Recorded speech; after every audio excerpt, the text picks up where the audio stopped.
of which countries have come in, when we started negotiations, who gave us an offer, are we in technical talks, and when do we expect to have deals done. Those are some weeks out, but we're working very quickly on this. Thanks, Jim. Thank you, Jameson. You're going to have a lot of fun for the next 3 weeks. It will be fun.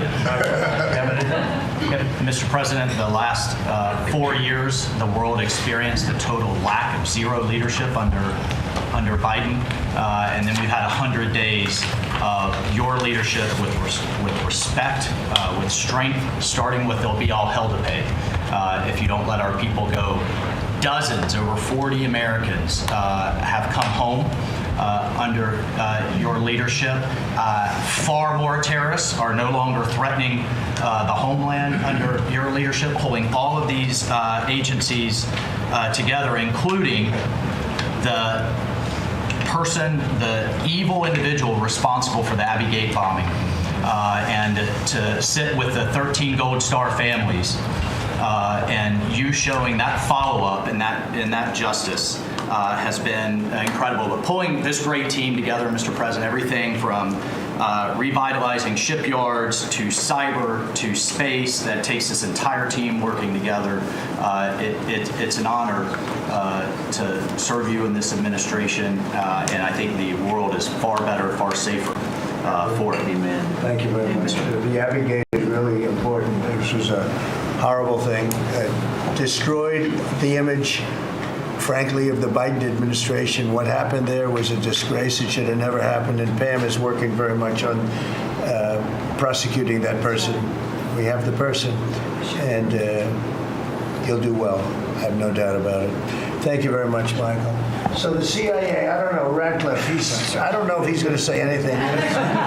He's probably the one person here that's not allowed to talk about the great job he's done, but go ahead anyway. Mr. President, as you know, at your direction, the CIA has deployed our unique covert action authorities in various places and continents to successfully advance your national security and foreign policy priorities, to advance peace, to end wars, to take terrorists off the battlefield, and to keep illicit drugs from coming into this country and harming Americans.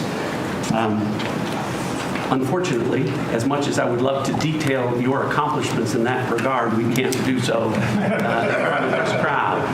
But you and I both know, Mr. President, that you have had a profound positive impact on America's national security posture, and Americans are safer because of your leadership.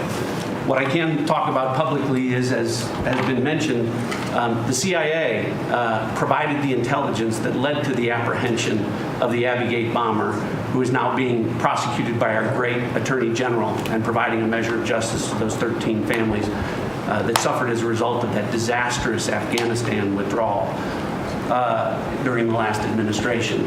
In addition, at your direction, Mr. President, the CIA has negotiated and secured the release of Americans like Mark Fogel and Ksenia Karolina, who have been wrongfully detained, sending the message that you will forget about no Americans that are being held in other places unfairly and unjustly. And finally, Mr. President, the CIA is being restructured at your direction to focus on our core mission and to eliminate the well-documented politicization that has taken place in the intelligence community from bad actors in the past, to focus on our core mission and to make America safe again. Thank you for the opportunity, Mr. President. Good job. You're doing a great job. Thank you very much. Russell? We're obviously involved in a number of budget bills that are moving, trying to make sure all of your priorities are reflected in the reconciliation, working on our upcoming budget. Wonderful job by the entire cabinet on that front. Details soon on that front. Sending up precision bills to Congress for things that Elon has found. But the regulatory aspect is something we don't talk about enough. And right now, you've given us a goal of 10 for 1. We are working right now with all of the agencies to rack up how big of a deregulatory agenda that we can have. When you came into office, you basically stopped $200 billion in costs to American families just by stopping the Biden regulatory agenda. That's about $2,000 per family. We think when we're going to hit these 10 for 1 goals that we could be in the neighborhood of about $900 billion in savings to American families that would be substantially bigger than that $2,000 number. And the point that I would make, in addition to just savings cheaper to the American people. There's an aspect of wisdom when you're enforcing these rules that comes into play. And I'm your regulator for the Consumer Financial Protection Bureau, and we found this small mortgage lender in Chicago. His name is Barry Sterner. He had a firm called Townstone, and CFPB had gone after him because he complained about crime in Chicago, literally the same thing that the Democrat mayor had talked about, and they came after him for 7 years on a redlining disparate impact claim and ruined his life. We overturned that. We apologized on your behalf to the individual, and we basically, without having to go through notice and comment, we ended the policy that set that in motion. And so that's happening across these agencies with how they are using their enforcement discretion, and it will only continue based on the stonewall of backing that you've given us to make these hard calls. I don't think they're actually that hard, but no one's done it to this point, and we were able to go forward and do that because of the backing that you've given us. So maybe the biggest thing we're working on, maybe bigger than tariffs in a certain sense, is we call it the One Big Beautiful Bill. And that's wielding its way right now through the Senate. And John Thune has been actually amazing. And the Speaker has been so great, Congress. Mike Johnson has been really two guys that they get along great, and it's just been a beautiful, unified attack, really, because we have to attack because the Democrats are trying to stop it at every turn. It would mean a 58% tax hike if they were successful, and lots of other bad things beyond the tax hike. But with us, it'll be the biggest tax cut in American history. How are we doing with the bill? We're doing great. We're day in, day out, hour by hour negotiations to make sure your stuff is in there and to make sure we have the border resources, the defense resources, and to save the American people some tax money and make sure all those tax cuts that you ran on are in there that help get people back into the workforce. And I think we're making a ton of progress. I think we're doing well. Like I said, the biggest tax cut in the history of our country. And it would be the biggest tax increase if the Democrats are successful. They're the only people I've ever seen running for office where they want to increase taxes, but this would be a 58, maybe a 60% tax increase, unsustainable for the American people. Thank you very much. Great job. Susie, the most powerful woman in the world. I agree with that. I agree. I'll be brief so you can hear from these amazing people. Congratulations to everyone on 100 days. That's been it's unparalleled in my memory and best I can tell ever. But it hasn't been busy for busy's sake. The president's promises made to the American people have been kept time and time and time again. You all have been out there spreading the word with community groups and states and media.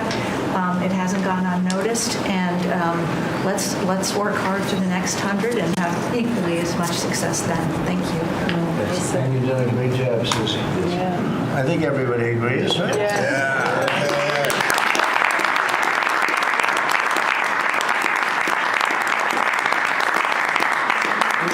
Do we have anybody that disagrees, please? In front of the media. Please raise your hand if you have the courage to do so. Anyway, go ahead. Yes, sir, Mr. President. Thank you. And you made it very clear that you wanted to put America first. And also from day one, you wanted to make housing affordable again because we do have a housing affordability crisis in our country. And so at HUD, we've been cutting all the red tape and bureaucracy as it pertains to housing affordability and unleashing creativity of our builders and developers around our country and restoring local control. We took down the affirmatively furthering fair housing rule, as you know, which was a zoning tax from Washington. So no longer will Washington be picking winners and losers, but localities and elected officials in different states and cities will have that flexibility. Also, you alluded to securing the border, and such a great job has been done with all of our partners at the table. And at HUD, we want to make sure that the resources that we have now, which is American taxpayer dollars, in the Biden administration, they prioritize illegal aliens over the American people. And so we signed an MOU with Secretary Noem and DHS to make sure that HUD-funded housing only goes to American citizens and no longer will it go to illegal aliens coming across our border. We have about 9 million people living in subsidized housing in our country. 59% of illegal alien families use some sort of welfare program, costing us $42 billion a year. And so we have prioritized American and American people only to live in HUD-funded housing. And also to make housing affordable, we also signed a partnership with Secretary Burgum at DOI to use underutilized federal lands as you campaigned on and promised to identify those lands to build affordable housing in our country so that people can realize the American dream.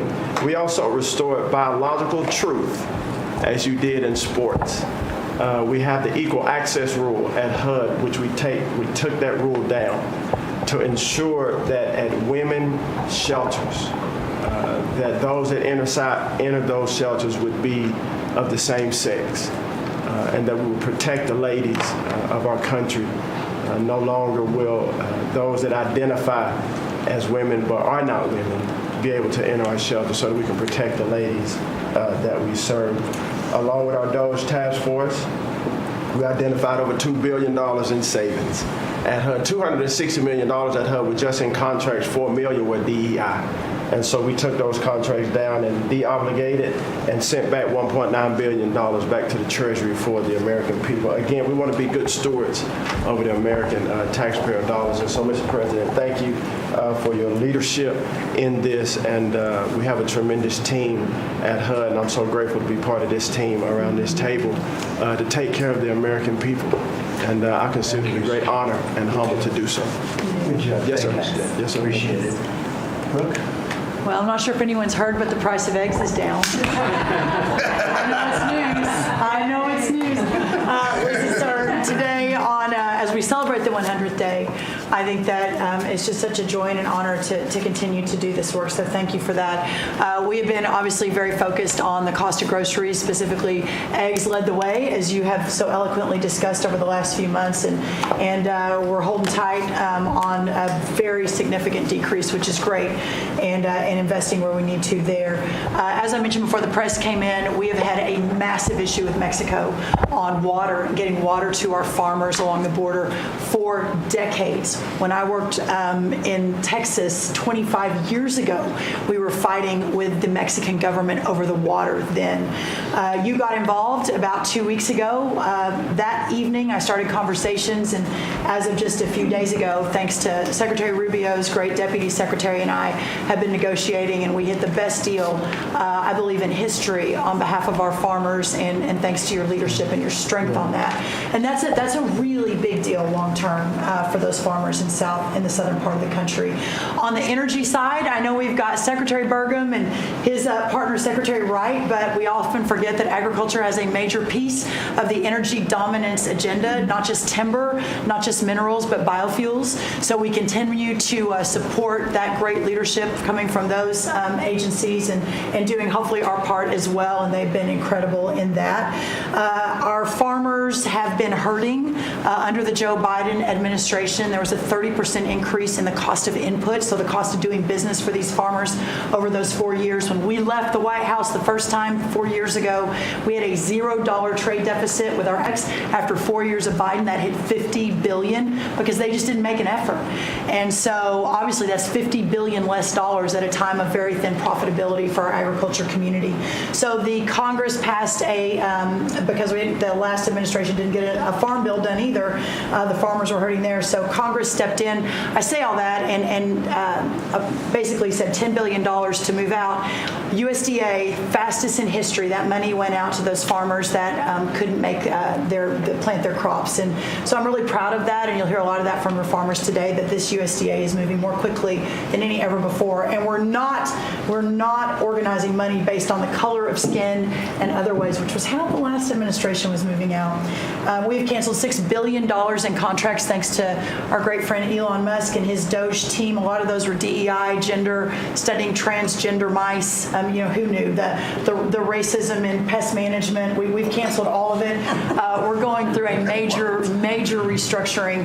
USDA is one of the biggest agencies. It's sort of a catch-all, and we're really downsizing and aligning around putting farmers first, which is really important.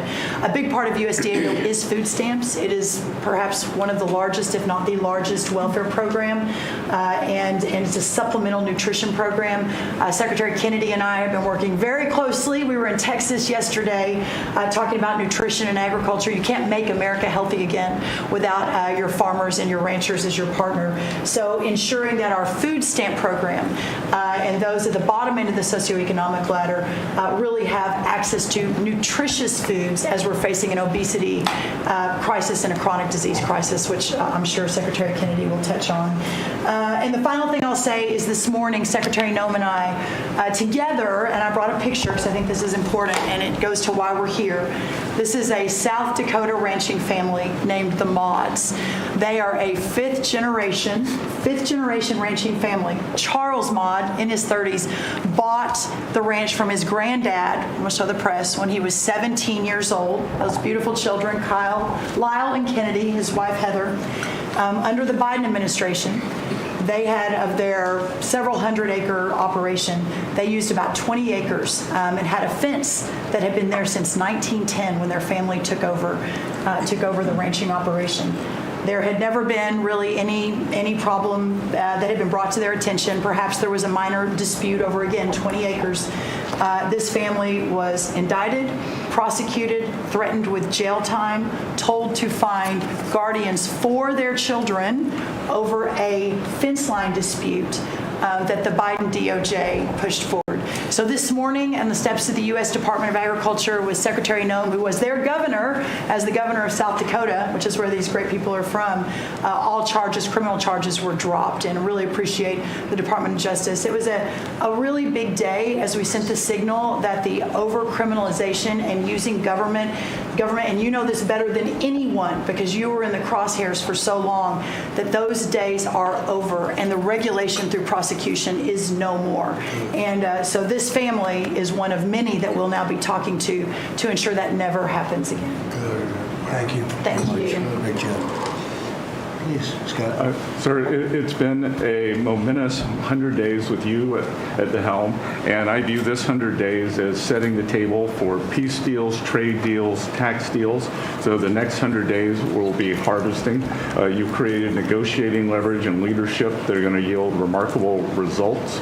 Energy costs have plummeted, mortgage rates are down, food costs are moving lower, and American families are finding their financial footing again. I had a group in today. America, under your leadership, is on the verge of becoming an AI superpower. That our economy had become barbelled. We had high tech and finance on one side, natural resources led by energy, which the previous administration tried to kill on the other, and you're filling in between with precision manufacturing that we're going to be bringing back through good trade policies, good tax policies. Under the DOGE at Treasury and the IRS, cost, tech support, and efficiency have increased. We have the IRS revenues are up, and thanks to the young man sent over by DOGE, the IT update that began in 1990, which was begun before he was born, is going to be finished during your term. So trade, you couldn't make it up, trade, taxes, and deregulation, the one big beautiful bill under your leadership. Speaker Johnson and Leader Thune have done a great job, but they have you as a closer on many of their members. And I'll just close by saying economic security is national security. National security is economic security, and it's never been better. We're rebuilding it. And as I said last week at the IMF and World Bank conferences, America first does not mean America alone. Under President Trump, it means leadership. Yeah. Well said. Thank you. Are you busy enough? He's doing a great job. Thank you very much. Mr. President, thank you, and thanks to the cabinet. So, at the risk of insulting everybody else at the table, I believe that I am the youngest member sitting at the table. And, it occurred to me that from the time that I was born to the time that Donald J. Trump was inaugurated just a few months ago, we went from, again, 40 years, we went from the world's manufacturing superpower to one in which we depend on the People's Republic of China to make the things that we need. We went from the proudest military in the world to one in which we failed to meet our recruiting goals. And we went from one in which bipartisan border policy was the consensus of both Democrats and Republicans to one in which we allowed 20 million people to run roughshod illegally over the countryside, causing crime, causing a stress in the welfare system. And again, that happened over the lifetime of the youngest member of the cabinet. And what has happened in 100 days is that we've started to reverse every single one of those negative trends. And I think what it shows to me is that the president, and you sit in the Oval Office and you see these portraits of presidents past, and let's be honest, most of them have been placeholders. They've been people who have allowed their staff to sign executive orders with an auto pen instead of men of action. And the reason the media attacks this administration as chaotic is because the president is solving the problems the American people set about to solve. He's actually doing the things that he promised that he would do. And Mr. President, it's been an honor to be part of it for the past 100 days. And let me just make one other observation because it's interesting. I've seen the data, I've monitored it, I've looked at it, but the most underreported fact of the first 100 days is that we came in with a massive recruitment shortfall, and in 100 days of Secretary Hegseth and President Trump's leadership, we now have people breaking down the doors to join our military. To the media assembled here, it's a really interesting question. Why has that happened? Completely aside from the fact that I think it's a good thing or I think that President Trump deserves political credit for it, why did we go from a military where people didn't want to serve to now all of a sudden they do want to serve? That's a story you guys should cover, but compared to that, how much time have you instead focused on the fact that we deported an MS-13 gang member with a valid deportation order? And why is it that the press is so focused on the fake BS rather than what's really going on in the country?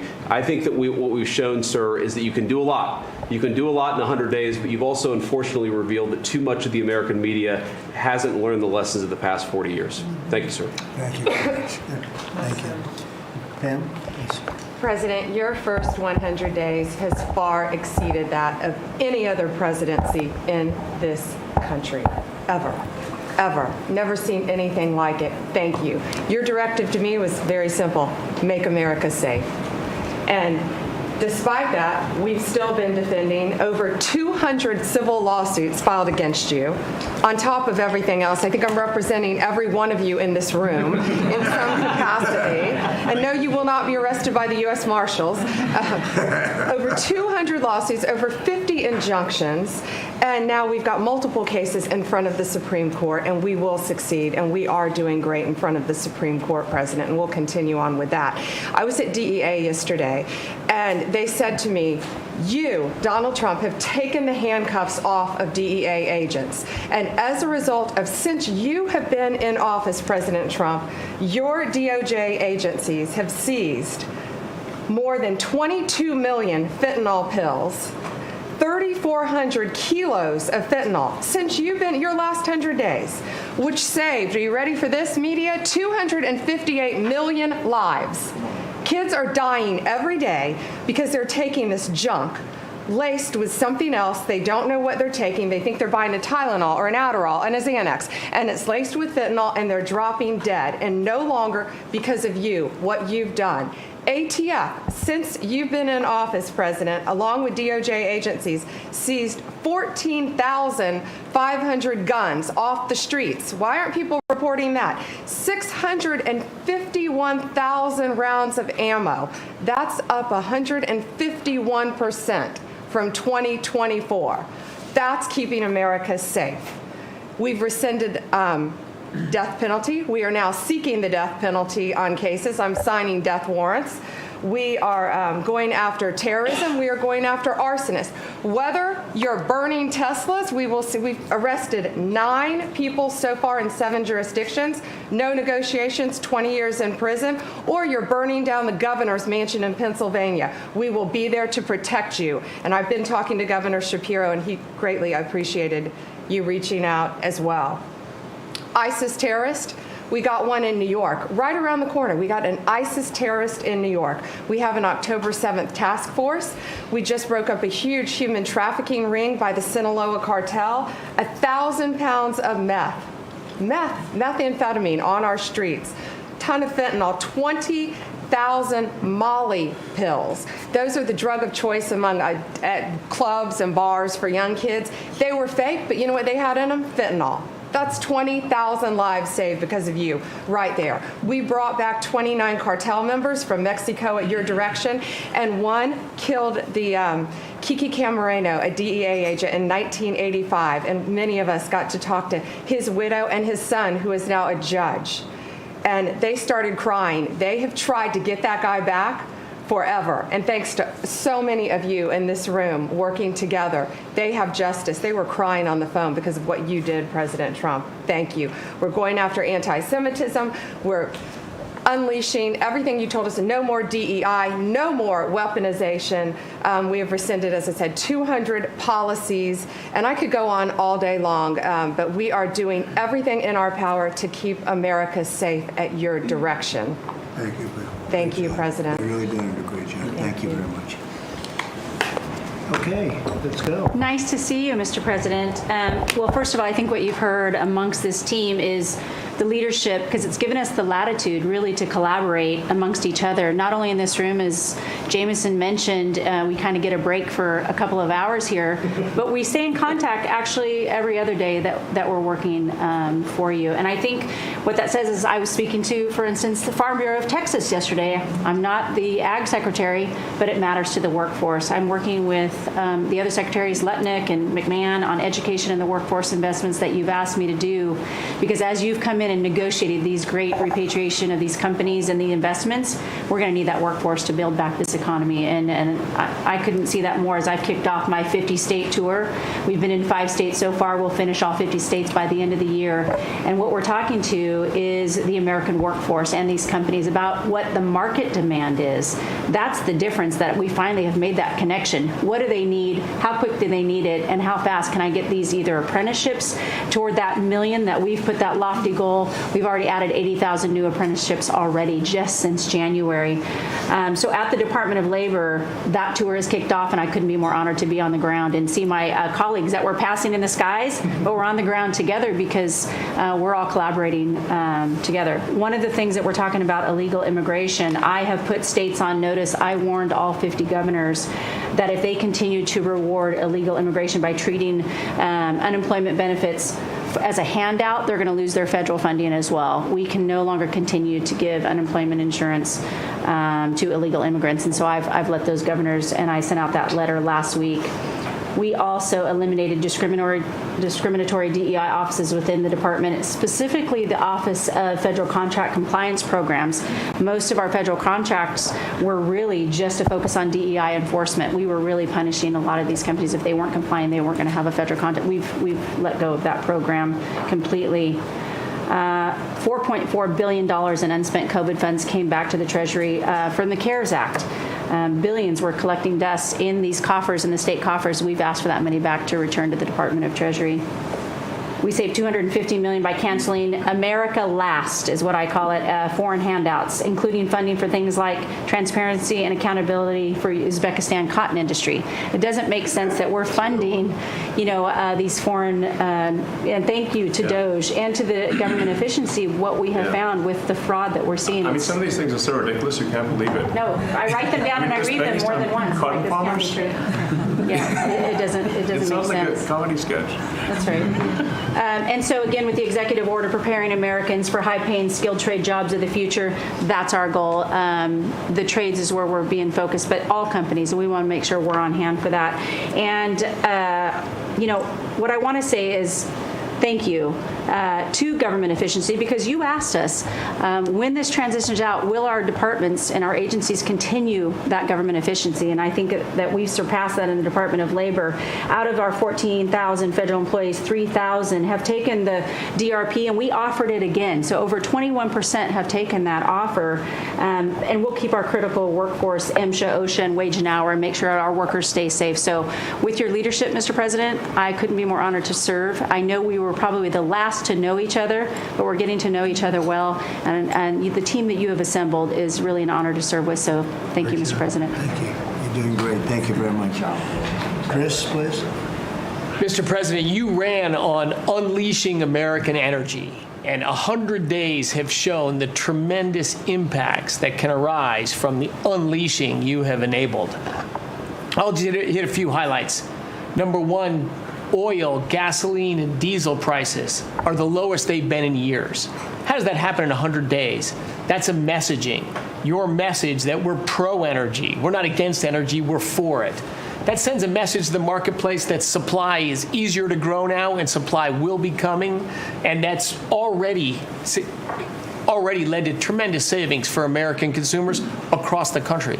And we need not only more affordable energy, but we need a lot more energy.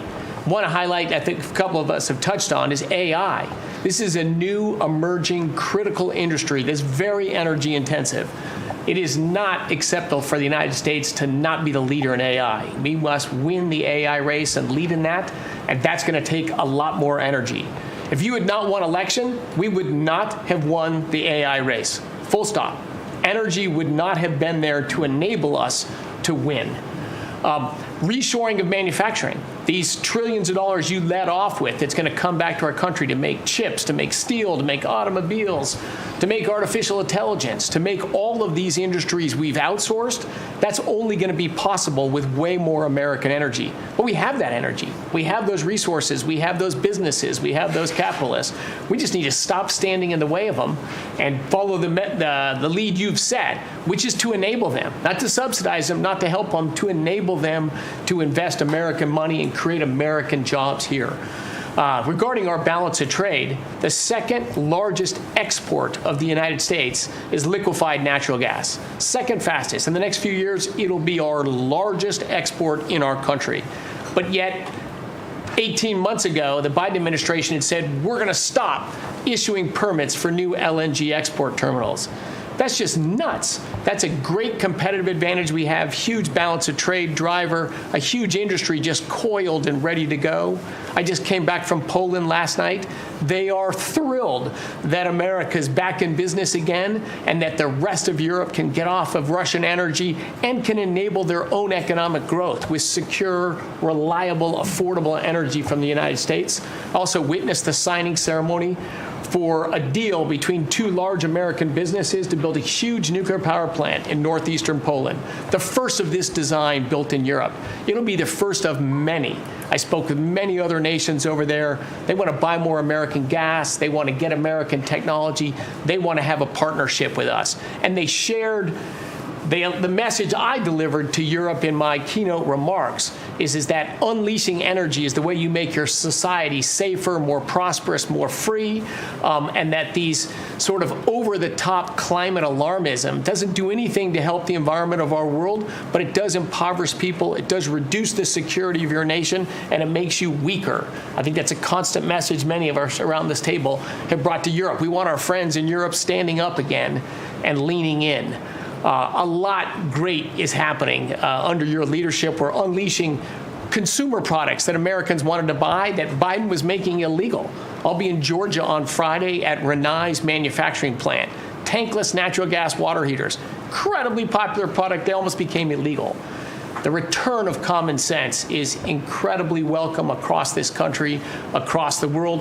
And back to Elon, that extra thing, we're going to deliver all of this with less people, less money, less burden on the U.S. taxpayers. Not smaller departments and smaller services, better, more thoughtful services done more efficiently and smarter. The way you'd have to run a business. We've got to get our fiscal house in order, and you and the people around this table are making it happen. Thank you, Mr. President. I'm honored to be here. Good job. Thank you very much. Please. Yes, Mr. President, you are 100% correct. The border is 99.99% safe, under control. You have completely reversed the entire situation. In fact, the day before yesterday, I was down in El Paso, and those Border Patrol agents are so impacted by how you have changed things in a year. They have put up huge pictures that say, under the Biden administration, the mobs of people that were pushing through razor wire and trampling children, and the chaos and the violence that was happening at that same location, they have a picture there that says, this is what the Biden administration looks like, and this is what the Trump administration looks like. It's peaceful. People who do business between Mexico and America are coming through. They're doing it legally. They're following the law, and it's all because of what you've done and what you've empowered them to do. The recruitment for Border Patrol is through the roof. For ICE agents, they want to be a part of ICE because they recognize they actually get to do their jobs. I have the Coast Guard, too. Coast Guard recruitment is up over 20% just in the last 60 days. Everybody wants to be a part of what the heritage is of this country. We've repositioned the entire Coast Guard fleet to focus on border and drug interdiction. As we've secured the border, the cartels have gone to the water and are going out in maritime waters to move their drugs into this country. The Coast Guard, just in the last 2 months, has taken into custody over 126 tons of cocaine, millions of doses of fentanyl. It's just amazing. And the aliens that they are deporting is incredible, too. We've been working with all of them. The one thing that I want to point out is the fake news has been saying that Biden deported more people than you. And it's an absolute lie. And they're letting the Biden administration get away with manipulating and cooking the books. What they're counting for the Biden administration is every single person that came to that border that they processed and let into this country. They're allowing Biden to say that was a deportation just by processing somebody and letting them come into the country. It's absolutely false. It's not true at all. You have deported over 250 known terrorists. You've deported thousands of foreign terrorist organization members and gang members, hundreds of thousands of people that were in this country illegally. We've collected $30 billion worth of tariffs through CBP, and we've also collected millions and millions, hundreds of millions of fines and penalties from people that have overstayed here in this country. So I just want to thank you. You've been a game changer. I want to thank Pete for his leadership at DOD and what they've done. I want to thank Marco for his diplomacy and getting us travel documents into these countries. Mexico has finally come to the table and now is going to take a lot more people that we're able to send back to that country. And the president of Mexico told me, sir, she turned around over 500,000 people in Mexico before they ever reached our border. We should be counting those as deportations because they never even made it to the border because she turned them around because you forced her to. So those are all people that never even came here because they got the message because you were so aggressive. So thank you for what you're doing. And every day we get to get up and do jobs that matter. And we appreciate that. Tom is doing a great job. Oh, yeah. Tom's a great messenger for us. He just, he's hardcore. Yeah, thank you. He is hardcore. Yeah, he is. No question about it. Kelly? Mr. President, it's such an honor to serve in this administration. And on behalf of Main Street America, for our 34 million small businesses that make up 99% of all businesses in this great nation, I have to tell you, under your leadership, Main Street is open for business again. They're thriving and they're investing. And the data that we have at the Small Business Administration, the loans that we're putting out, a record 26,000 loans in your first 100 days means that 2,000 small businesses each week are receiving that funding, that investment in the future. Small businesses create 2 out of every 3 new jobs in this country, and we've already seen under your leadership the jobs economy is back. Manufacturing jobs are back. We've seen a 38% increase in manufacturing loans. We put out 1,500 manufacturing loans in your first 100 days. We saw startups increase by 54%, and we saw businesses under 5 people increase by 95%. So your leadership on the economy matters to every region of this great nation. I'll tell you on the manufacturing front, I'm out on a national manufacturing tour. We've met with 250 manufacturers, and as I walk through the factory floors, they all asked me to thank you for fighting for their jobs, for these industries, and for the people who are creating things from pharmaceuticals to aerospace to food and all these essentials that this nation needs to be independent and strong.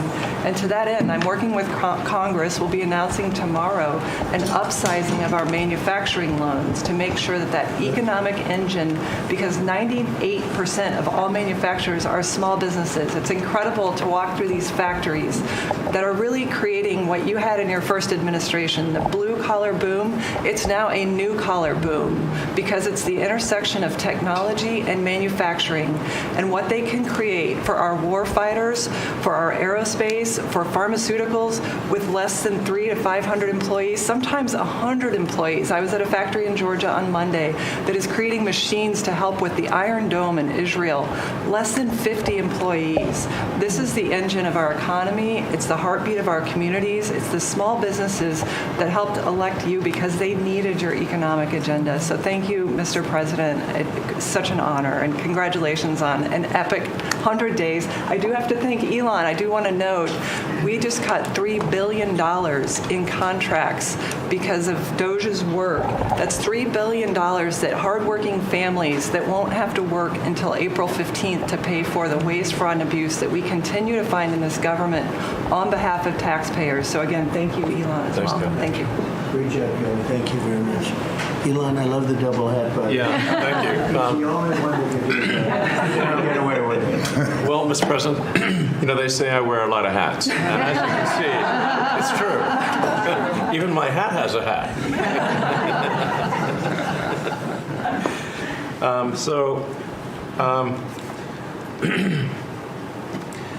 The American people voted for secure borders, safe cities, and sensible spending.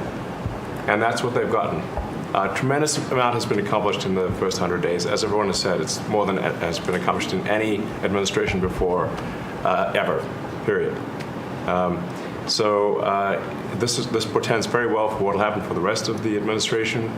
I think this could be the greatest administration since the founding of the country. Well, we all want to thank you for your help. You really have sacrificed a lot. Been treated very unfairly. Well, they do like to burn my cars, which is not great. Could be better. But you have been treated unfairly. But the vast majority of people in this country really respect and appreciate you, and this whole room can say that very strongly. You've really been a tremendous help. You opened up a lot of eyes as to what can be done, and we just want to thank you very much. And you're invited to stay as long as you want. At some point, I guess he wants to get back home to his cars and his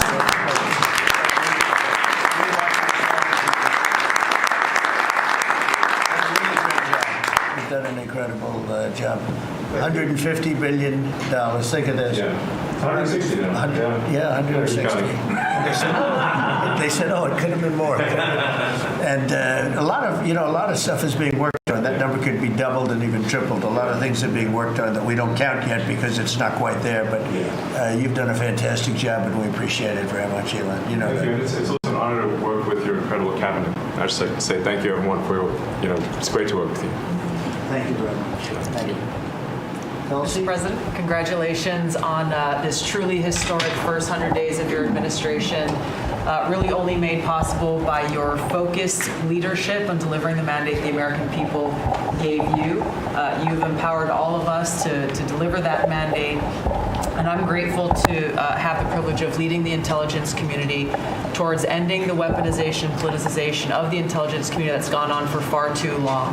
And building out what is truly a lean and agile and effective intelligence community that is helping you deliver that promise to the American people of safety, security, and freedom. So, Mr. President, I'd like to highlight just 3 of the areas where we are helping to support your leadership and your work in making America safe again and bringing about these changes.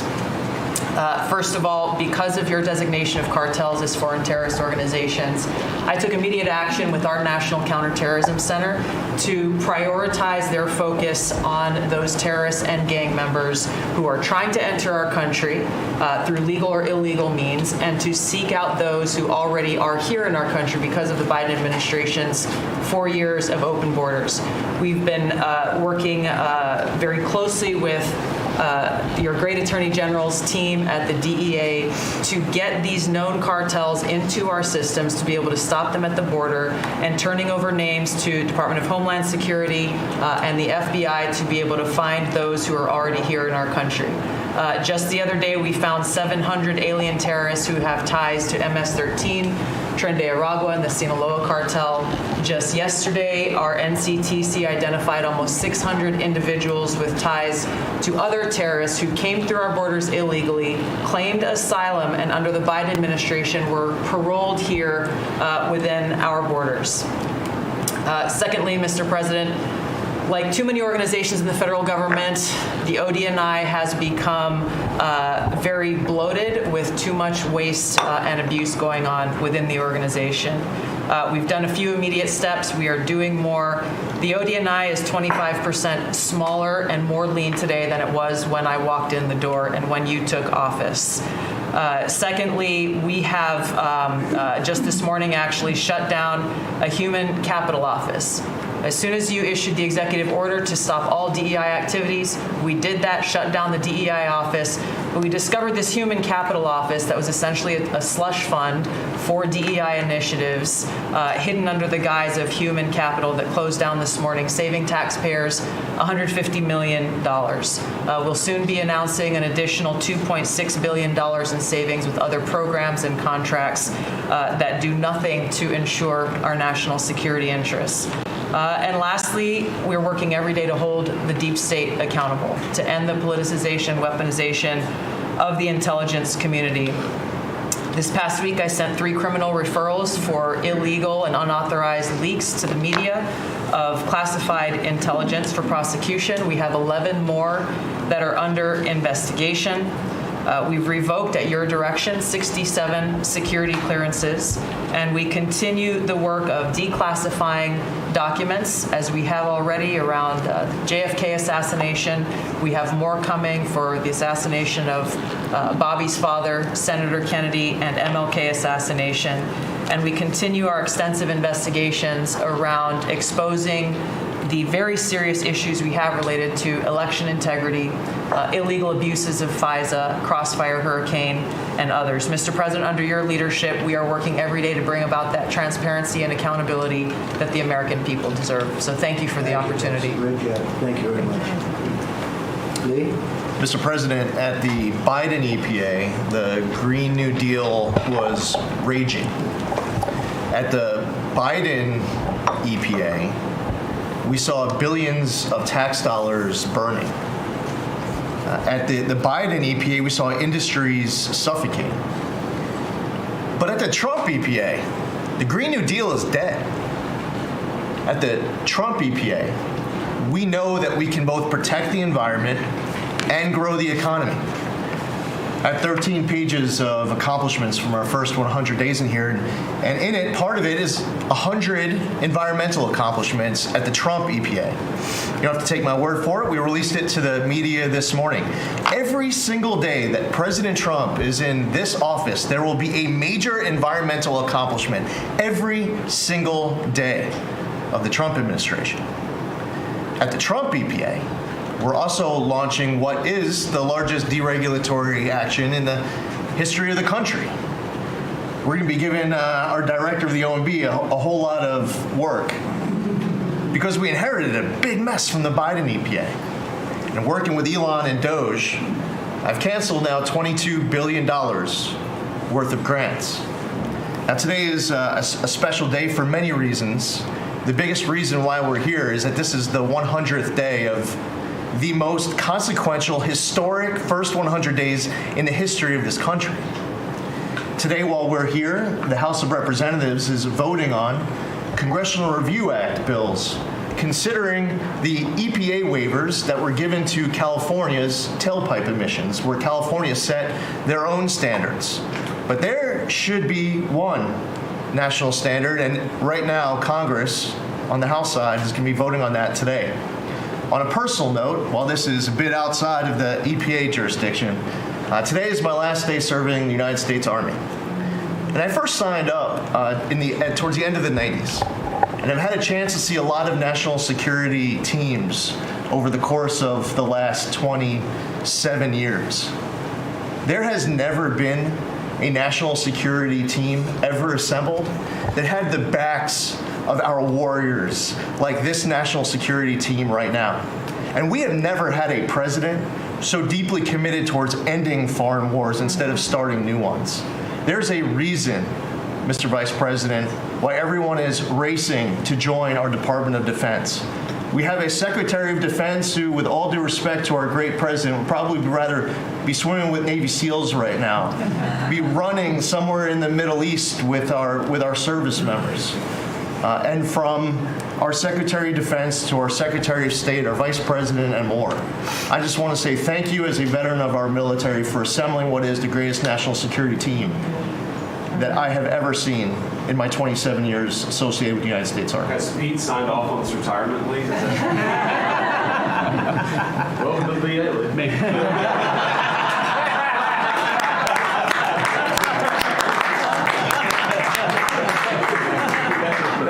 Thank you for your service, Lee. You're doing a fantastic job. We appreciate it very much. So, well, Mr. President, I don't think I have ever worked so hard to try to fire myself. But we're certainly making great strides in that. We've reduced the folks over at the Department of Education by about 50% now through our RIF program, and so we've closed a lot of the district offices, consolidated, so there are a lot fewer people working a lot more efficiently in the Department of Education. The commissioners of education in every state, and I was at a meeting with them not too long ago for not only our states but our territories. They are thrilled with the opportunity now to be able to have more control over the education in their states, to get rid of a lot of the red tape and regulation that's kept them from doing what they're doing. So we're seeing, I think, great improvements. We'll see test scores, I believe. It'll take a bit for them to be able to go up, but I think now that they're going to have the opportunity to put in their own programs, we'll see that grow. At the same time, we've been focused on higher education. For our universities, we've returned proper enforcement of Title IX protections to schools. We have stopped funding to Columbia, for instance, and some other schools for not only Title IX but Title VI infractions. And those are moving along. I think we've brought people to the table. They know that you are serious. You meant what you said.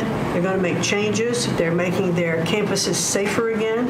Anti-Semitism was just out of control in many of our universities. And so some tried to, in fact, Harvard is sued, and they're saying that it's, First Amendment infraction. No, this is civil rights, safety on our campuses for our young students, who are there. And with Pam's help and the task force that we formed with HHS, with GSA, with other agencies, we're going to make sure that our campuses are safe.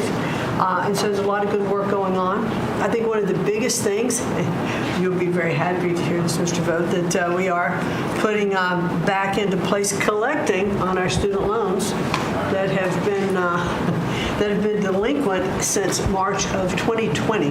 Been no effort to recollect on those loans. So as of May 5th, the letter goes out that the loan recollection is beginning again. So for those people who have borrowed money and have not been paying, that's just not to be punitive. There are many ways that they can go online to understand how they can get back into the right payment structure, because when they're in default, they can't buy a house, they can't buy a car because their credit scores are down. So it's helpful to them as well as to get this money back into the country. I mean, with $60 billion of increased student loan debt since 2020. And in total, we've got almost $1.7 trillion in student debt. So we're going to start getting that back. And Scott and his team have been incredibly helpful. We appreciate that so very, very much. And so a lot's going on at the department. And what I would really like, as I'm firing myself, I'd like for you to be known as the education president, because of the best in practice systems that we want to put in every state to incorporate AI, so that we are training these new entrepreneurs and business leaders in our country. We can't do it with the infrastructure we have in place today, so we have to be working on that at the same time. So we're going to be doing that. So thank you for your charge to elevate education so that we are providing for every student access to excellent education. Thank you, sir. Thank you very much, Linda. And what's going on with Harvard and some of these colleges that are taking vast amounts of money, who also have vast amounts? They've got $52 billion and really scamming the public and hiring people like de Blasio and Lori Lightfoot, who are certainly two of the worst mayors in the history of our country, paying them a fortune of salary and having them teach our children how to manage cities and how to manage government. What's the word as of this morning on, let's say, Harvard? Well, we're negotiating with them. When we went back to them to say we welcome them back to the negotiating table, their response was a lawsuit. So Pam and her team are helping work with that. And I am, enjoying the fact not only am I firing myself, but I'm now being sued fairly regularly by different departments of education. But we're staying tough with them.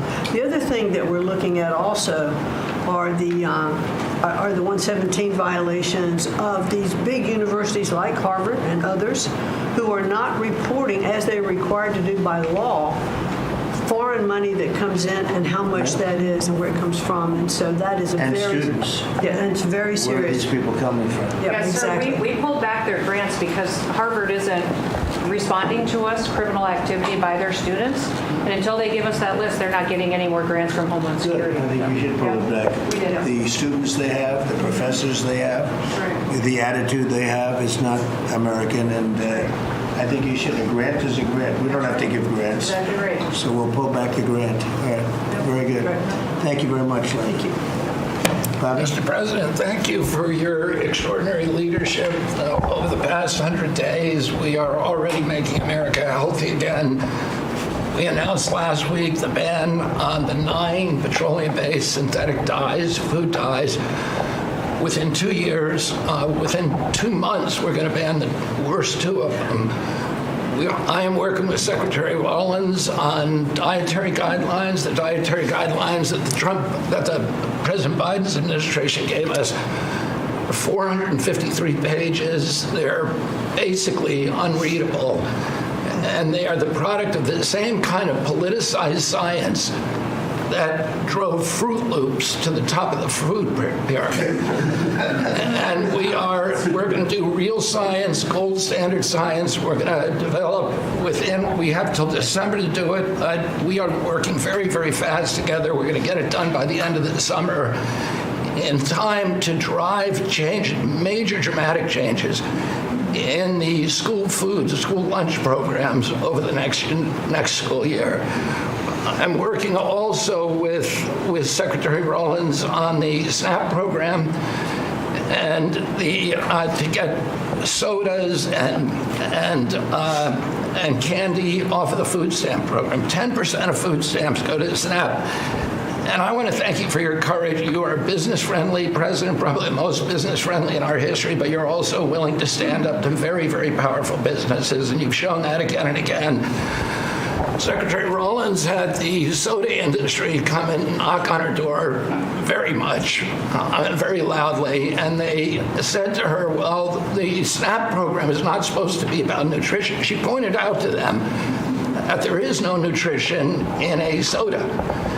And they said, well, it's not supposed to be about nutrition. And she said to them, the name of the program is supplemental nutrition assistance.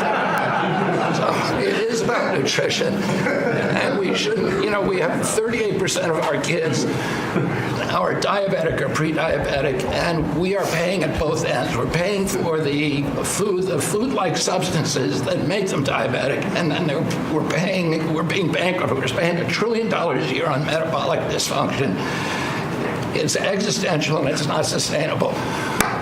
I visited Arizona, West Virginia, Utah, and Indiana in the last 2 weeks, who have all applied for SNAP waivers. We're encouraging, thanks to Brooke Rollins' leadership, all of the states to apply for those waivers.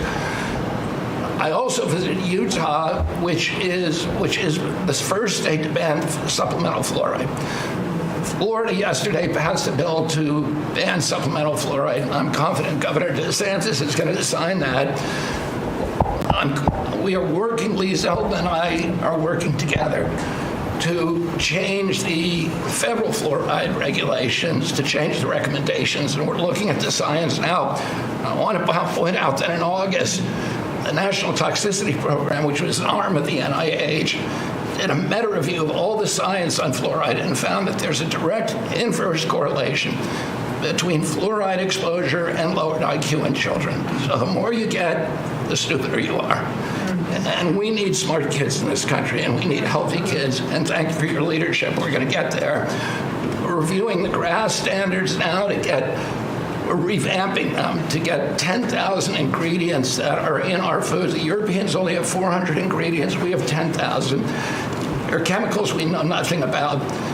And we are going to stop that process, and then we're going to go back and look at these chemicals and make the companies either get rid of them or to label them. We've launched Operation Stork Speed, and we're going full speed ahead to make sure that we have good, high-quality milk for children.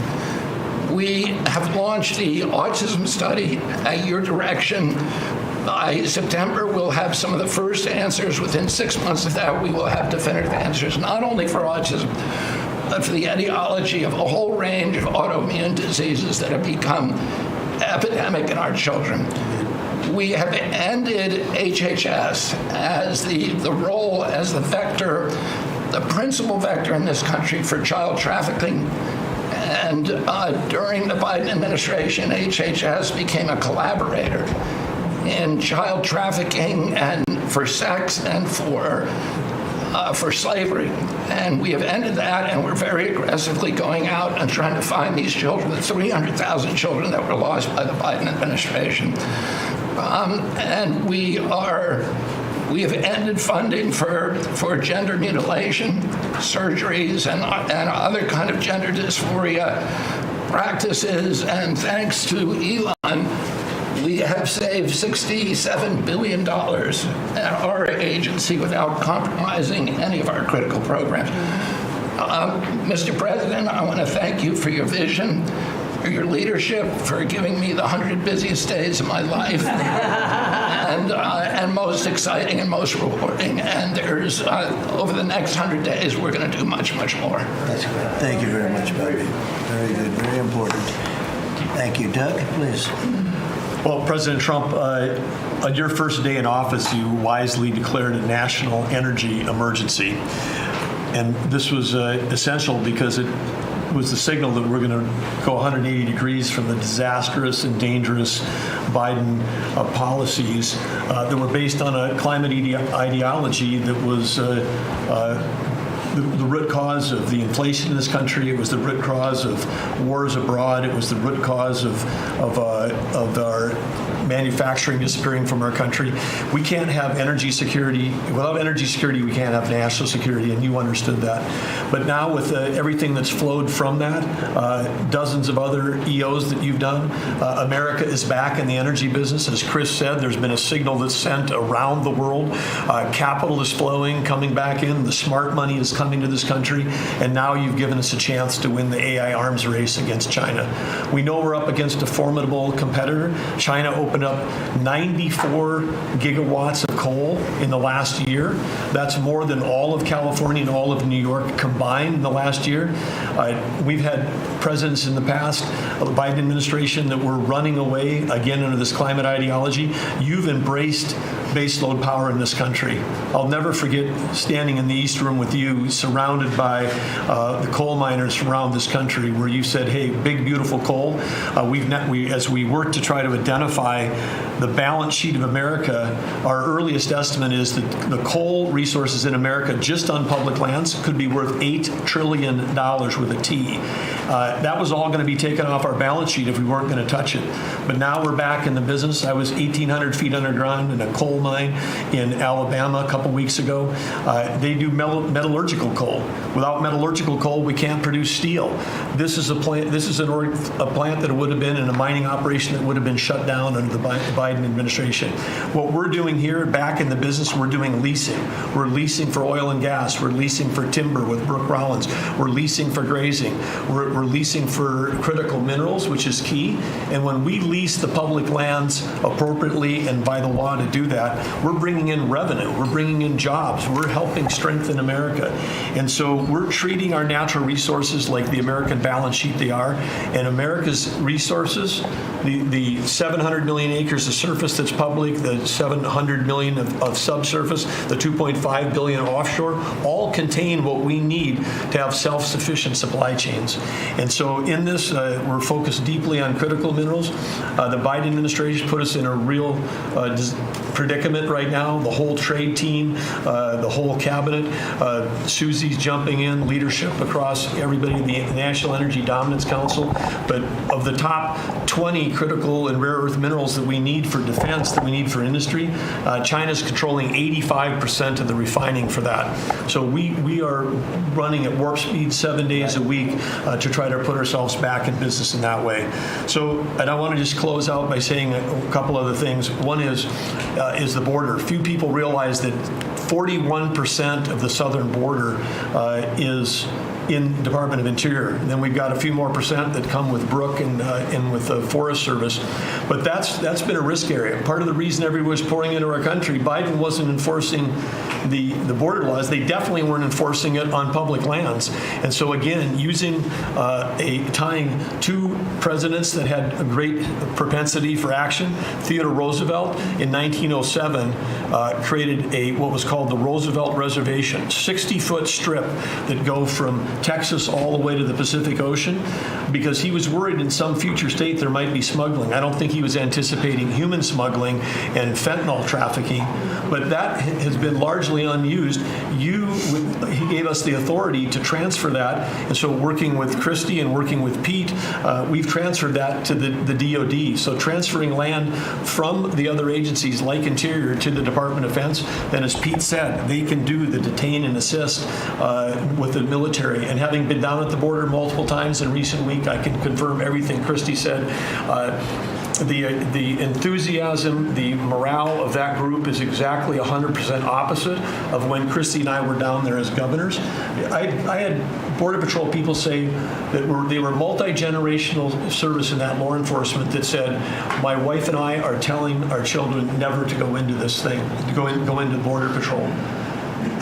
People this time were saying, I got a 17-year-old. As soon as they turn 18-year-old, they're signing up.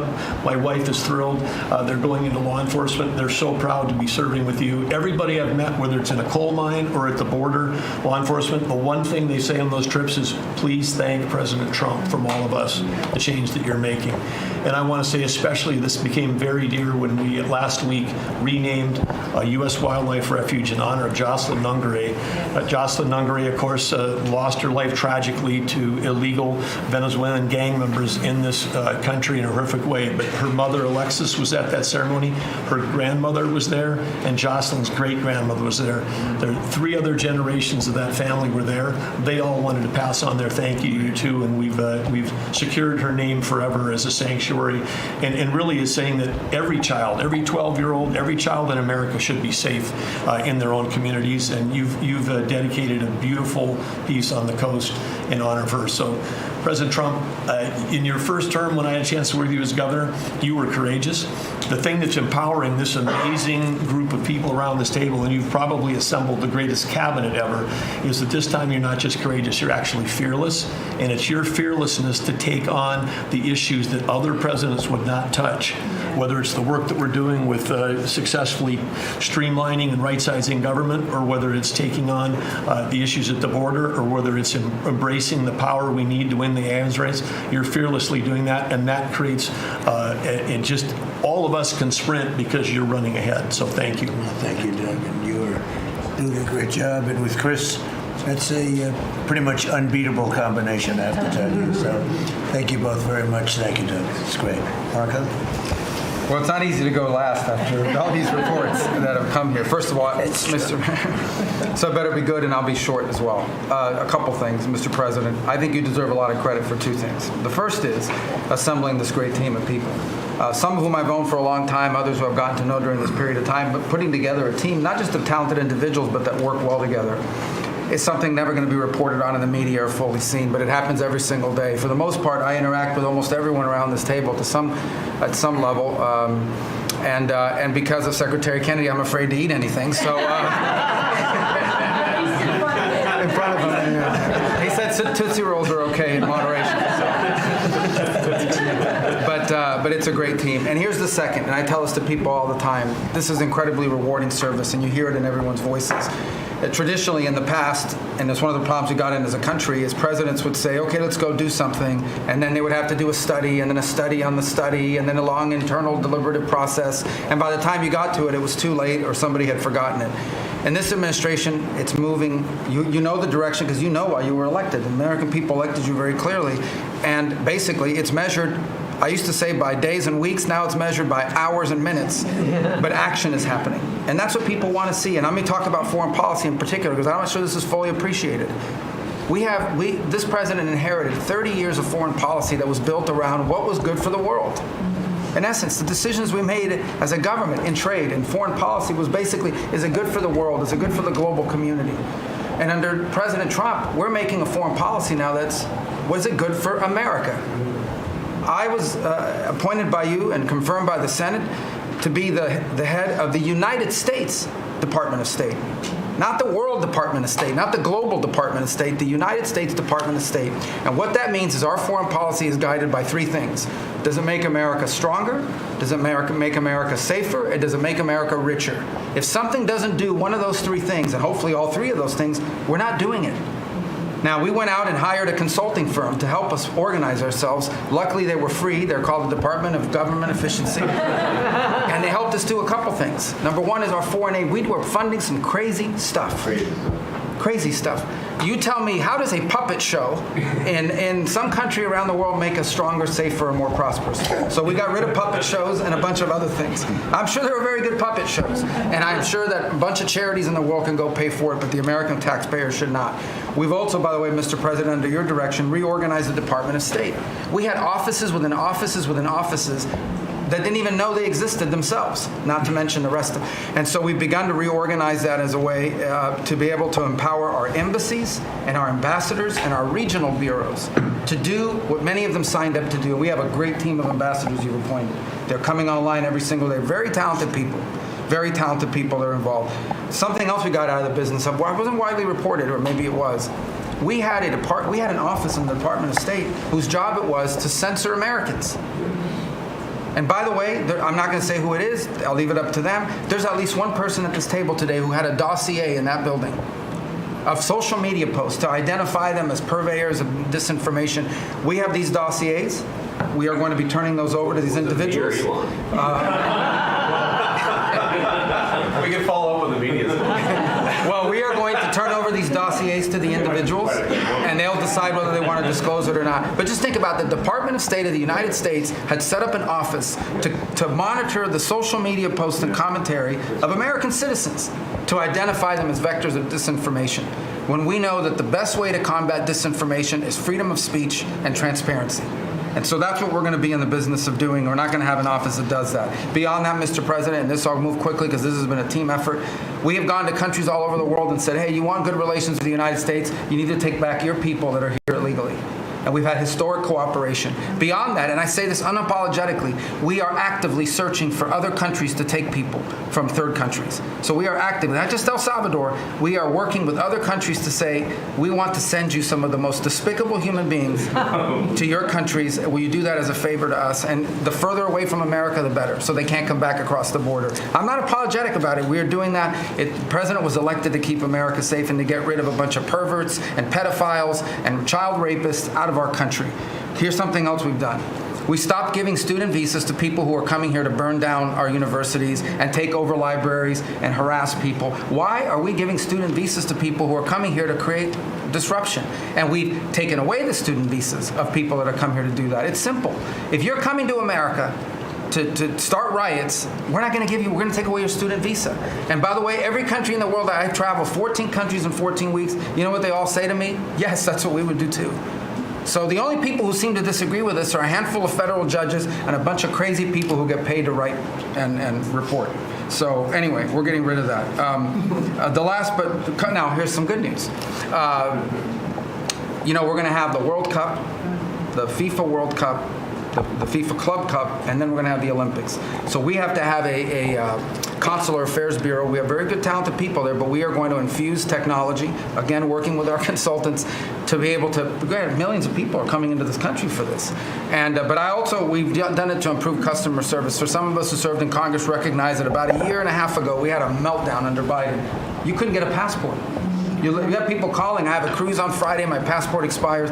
In the month of March, we processed 2.78 million Americans, their passports. That is the historic, never in any, it's the largest single month processing of passports ever, and we think it's a good way to build the momentum to be able to do the visas. Two last points I want to make. We have a great team that you've built. I want to especially acknowledge Steve Woodcock. This is a person that doesn't have to be doing what he's doing. He has a very good life in Miami, my hometown as well. He has worked incredibly hard. Has done it without any agenda, and we need to acknowledge him. I want to acknowledge Mr. Boulos as well, who did something really great last week. They told us this war between the Democratic Republic of Congo and Rwanda is intractable. It can never happen. It will never happen. I sent Mr. Boulos, your envoy. A week later, I look on my schedule, the signing of a declaration of peace between the Democratic Republic of Congo and Rwanda. We signed it at the State Department last week. We hope it will lead now to a lasting, permanent peace that we hope to invite them back to Washington to sign. So two great, and we have a lot of good people working on our teams as well, but these are two great people. Mike Waltz alluded to this earlier, and this is the last point. In the first 100 days of the 47th presidency, 47 wrongfully detained Americans have been returned to the United States, thanks to your leadership and the diplomacy that was exercised to make that happen. 47 for the 47th president in the first 100 days, and that's all credit to you, Mr. President. Thank you for the honor to be able to serve alongside you, for you, and alongside all these excellent people. Thank you very much, Marco. Really great job. So, I've been involved in a lot of groups of people over the years, good groups, bad groups, all types of groups. But I have been involved in some incredible groups, but I've never been more proud and impressed, frankly. Impressed is maybe even more important. But I've never been more proud or impressed than I am with this group. This is an amazing group of people, and I hope some of those television cameras were blazing and it was on so people could watch this because, frankly, no matter who you are, no matter where you come from, this is an impressive group of people. I sat around being somewhat competitive. I said, well, let's see, who did the best job, who did the worst job? And I determined that everybody is like the same, and there was no worst job. Everybody was outstanding. Everybody did a job. You couldn't pick a winner. The only thing you can say is nobody did a bad job or even a fair job. You're outstanding. And so I want to just congratulate you all. This is really something. And, we have a job to do. We've done a lot of work in this 100 days. We've established things that are going to start taking place in the next 100 days. I want to see what it's going to be like. I think we're going to have to do this in 100 days, Susie, and we're going to see some very big results from the things that we've done. But I just want to thank everybody. This is really very impressive, and I hope the people at home got to see some of it. Nobody's ever done public cabinet meetings. They were quiet for a reason, because they weren't impressive, and especially in the last administration, they were not impressive. But I just want to say that we're very proud of you, and I am in particular. Thank you all very much. Great job, and I think we're going to have some tremendous success for our country. And I don't know, it doesn't seem like a time to be asking questions. That was so impressive, that to be taking questions, why did you do this? Why did you do that? Yeah, it just doesn't seem to be appropriate. I guess we probably have to take a couple, because that was the purpose. But if you'd like to ask some, I think they should be very respectful questions at this point. This was an amazing meeting. And so if you'd like to ask a couple, if you'd like to pinpoint them to some of the secretaries, et cetera, would be fine. Yes. Secretary Rubio, can I ask you a question? You brought up El Salvador in your remarks. Have you been in touch with El Salvador about returning Abrego Garcia as a formal request from this administration to me? Well, I would never tell you that. And you know who else I'll never tell? A judge. Because the conduct of our foreign policy belongs to the President of the United States and the executive branch, not some judge. So we will conduct foreign policy appropriately if we need to. But I'll never discuss it. And no one will ever make us discuss it, because that's how foreign policy works. Mr. President, yesterday you told ABC News, Mr. President, you told ABC News yesterday that you could get Abrego Garcia back if you wanted to. Do you think President Bukele would turn you down if you made that request? I really don't know. I know that he's been a great friend of our country. He's gotten a lot less money than this would take from us if we were going to build these jails and do what he's doing. And they run a very professional operation. I don't know. I haven't spoken to him. I really leave that to the lawyers, and I take my advice from Pam and everybody that is very much involved. They know the laws, and we follow the laws exactly. Mr. President, yeah, please. Transition, sir. You frequently took credit for the stock market highs. You said it was a reflection of how well you were doing in the polls, and then after you were elected, you said the stock market highs were a reflection of how well the transition is going and the American people's confidence in your incoming administration. Now, the stock market's not doing so well, and you're saying that's the Biden stock market, yet you are the president. Can you explain that? Yeah, I'm not taking credit or discredit for the stock market. I'm just saying that we inherited a mess, both at the borders. You could look at every single one of the people here, and no matter who it is, they're doing better, and they are far superior to what took place for 4 years before us. When you look at prisoners being allowed to come into our country at will, just at will. People from mental institutions, gang members, drug dealers. When you look at that, what they've done to our country, and also having to do with finance, look at what happened with inflation. We had the worst inflation probably in the history of our country. They say 48 years, but I would say in the history of our country, it ate away at people. And even though you saw a stock market going up somewhat, because in my case, I had the biggest stock market increase, 88% in the last term, in my last term. But I don't view the stock market as the end all. It's an indicator. But what the stock market really tells you, and when you look at the stock market in this case, is it says how bad a situation we inherited. This was a quarter that we looked at today, and we took all of us together. We came in on January 20th. So this is Biden, and you could even say the next quarter is sort of Biden, because it doesn't just happen on a daily or an hourly basis. But we're turning it around. It's a big ship to turn around, and we're going to have the greatest country financially in the history of the world, I believe. I think we're going to do things and we had to do it. We reset the table.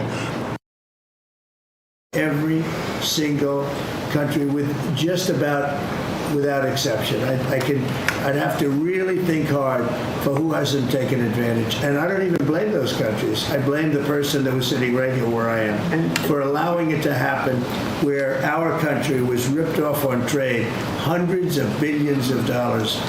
And now we're doing better than we've done in a long time. You know, we were losing $4 to $5 to even $6 billion a day on trade with Biden.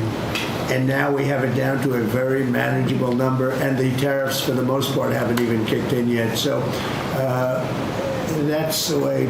Stock markets to me are an indication, but the big indication is what's happening, and the people around the table know what's happening.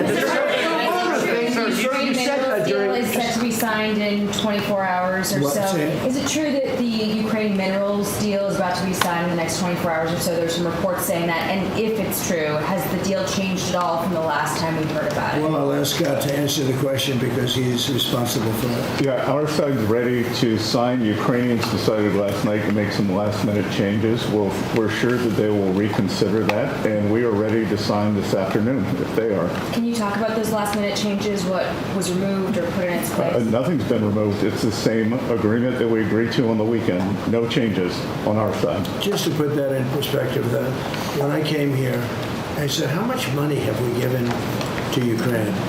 The real number is about $350 billion. It's unthinkable. And we had no security. We had no nothing. We were just pouring money there, unsecured money, putting it in banks, and anybody could have taken it out. Anybody over there, it was their decision. I've never seen anything like it. Europe, on the other hand, which is obviously that whole situation is much more important to Europe because we have an ocean in between. But Europe gave about $100 billion. It's a lot of money. It's a big sacrifice they made also. But they gave much less than we did. And their money is secured, totally secured, by deposits in banks. The deposits are largely Russian deposits. That's what Europe did, but their money is secured. So they gave $100 billion totally secured. We gave money like it's throwing it out the window. And it was done by Biden, and this is Biden's war. This isn't Trump's war. I'm trying to get out. And more than the money, they're losing about 5,000 young Russian and Ukrainian soldiers a week, mostly. There's some people also being killed in towns where missiles should not have been shot, small cities and towns. But we are trying to save the lives of about 5,000 young, mostly soldiers, that are losing their lives a week. I see satellite photos, probably off one of his satellites, come to think of it. But I see satellite photos every week of fields with arms and heads and legs scattered all over. It's a violent, horrible situation. And more important than the money, I want to save the lives of people from other countries that are dying so stupidly, so needlessly, and they're dying. But I said, what are we doing? How did we get into this war? It would have never happened if I were president. Everybody knows, and it didn't happen for 4 years. Wasn't even thought of. I discussed it with President Putin a lot. Ukraine was the apple of his eye, but there was no way he was going to do anything. Zero chance. And I said, we feel foolish. The Europeans are putting up money. It's totally secure. They get the money back. We're putting up much more money. We have absolutely nothing. And I didn't want to make a complicated deal. I didn't want to make a deal that couldn't be made because Ukraine doesn't have very much money. They're going through a very bad period of time. It's been brutal. But I felt very foolish being in charge. So I said, well, we want something for our efforts beyond what you would think would be acceptable. And we said rare earth. They have very good rare earth. As you know, we're looking for rare earth all the time. Rare earth is called rare for a reason. And they have a lot. And we made a deal where our money is secure, where we can start digging and doing what we have to do. It's also good for them because you'll have an American presence at the site, Chris. And the American presence will, I think, keep a lot of bad actors out of the country, or certainly out of the area where we're doing the digging. So we made a deal, and I assume they're going to honor the deal. And I put Scott in charge, and Scott's done it beautifully, but we haven't really seen the fruits of that deal yet. I suspect we will. Mr. President, sir, you made progress. You had set a 90-day deadline during the executive order for Secretary Hegseth and known to review whether to recommend to you whether to invoke the Insurrection Act to send troops to the southern border. Is that something you're still considering? Well, I'm talking to them, and it's not hard and fast, but I'm talking to them, and I will tell you that the border is the most secure it's ever been. We have never had anything like it. And when you said, Christy, before, it's 99.999, and I guess that means one person maybe, or two people. It's actually turned out to be 3 people came across the border versus hundreds of thousands of people under Biden.